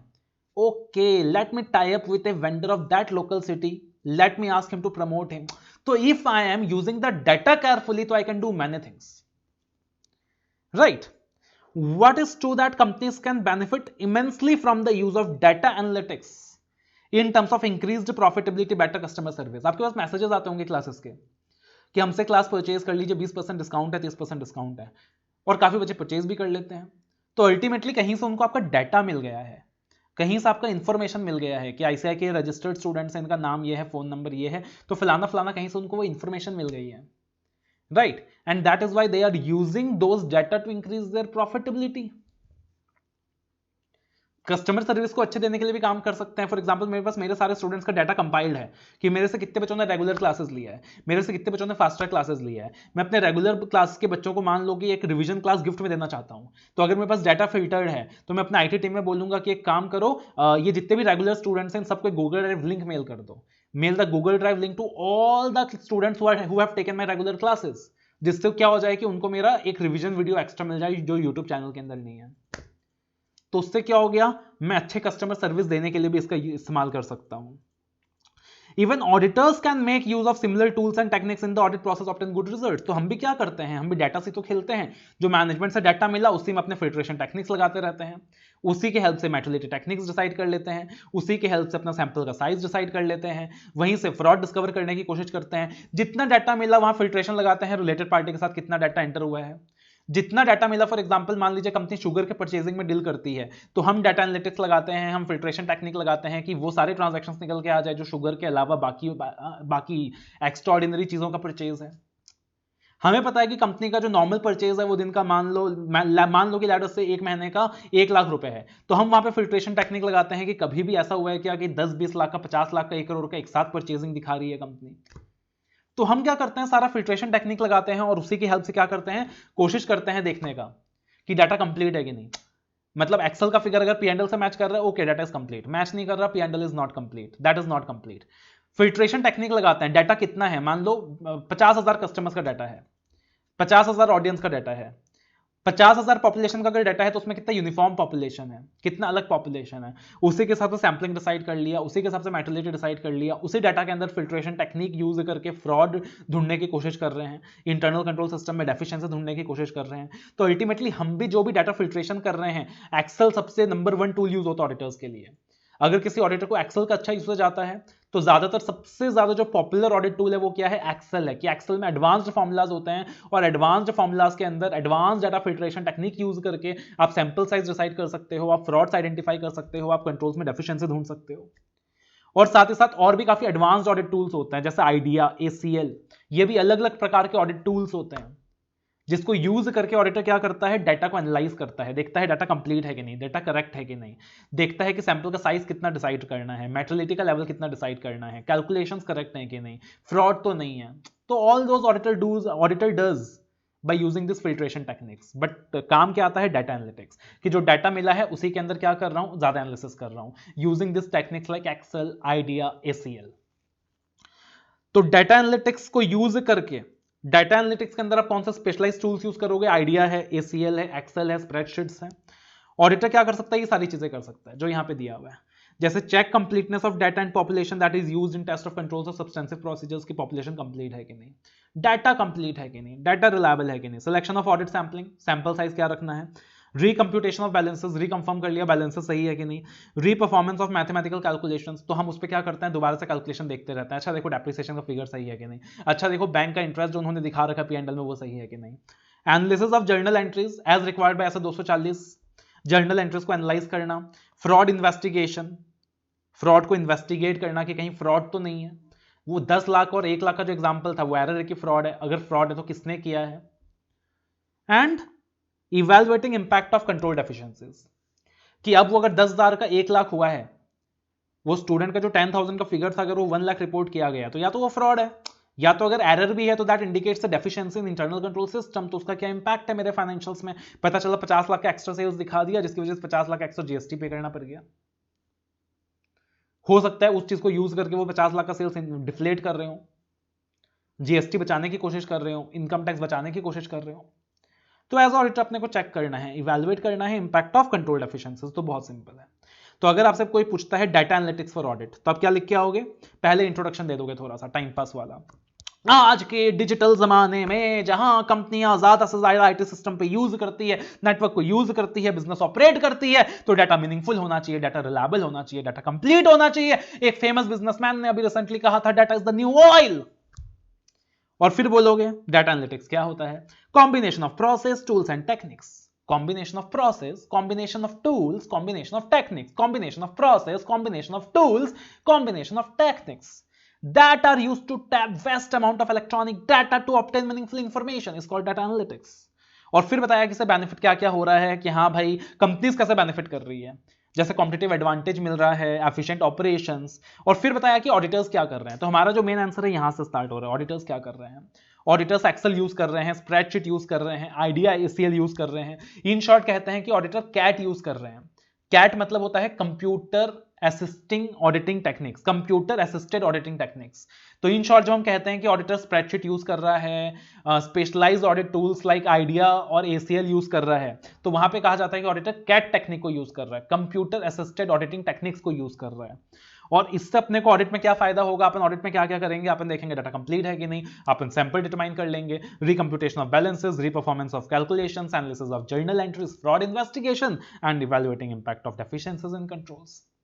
आप कोई भी एग्जांपल लेके याद कर सकते हो कि एक्सेल मिला, मैंने देखा P&L से मैच करके कंप्लीट है कि नहीं, मैंने सैंपल साइज सेलेक्ट कर लिया, फिर मैंने रिकंफर्म करके देख लिया, कैलकुलेट करके देख लिया, फिर मैंने देखा कहीं कोई फ्रॉड तो नहीं है। अगर वो फ्रॉड नहीं है, कंट्रोल में डेफिशिएंसी है, तो उसका क्या इंपैक्ट है पूरे ऑर्गेनाइजेशन के अंदर। बहुत सिंपल है यार, बहुत आसान है।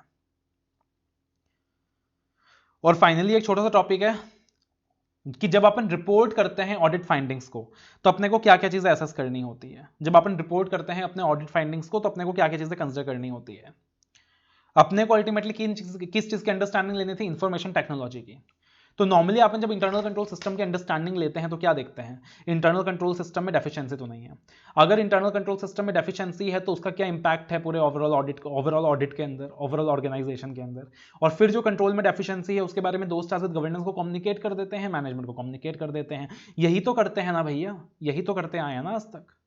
Obtain understanding of internal control as 315, check whether internal control system is deficient, and if the internal control system is deficient, communicate to those charged with governance as per SF 265। यहां भी यही करना है, बस आईटी कंट्रोल्स को देखना है।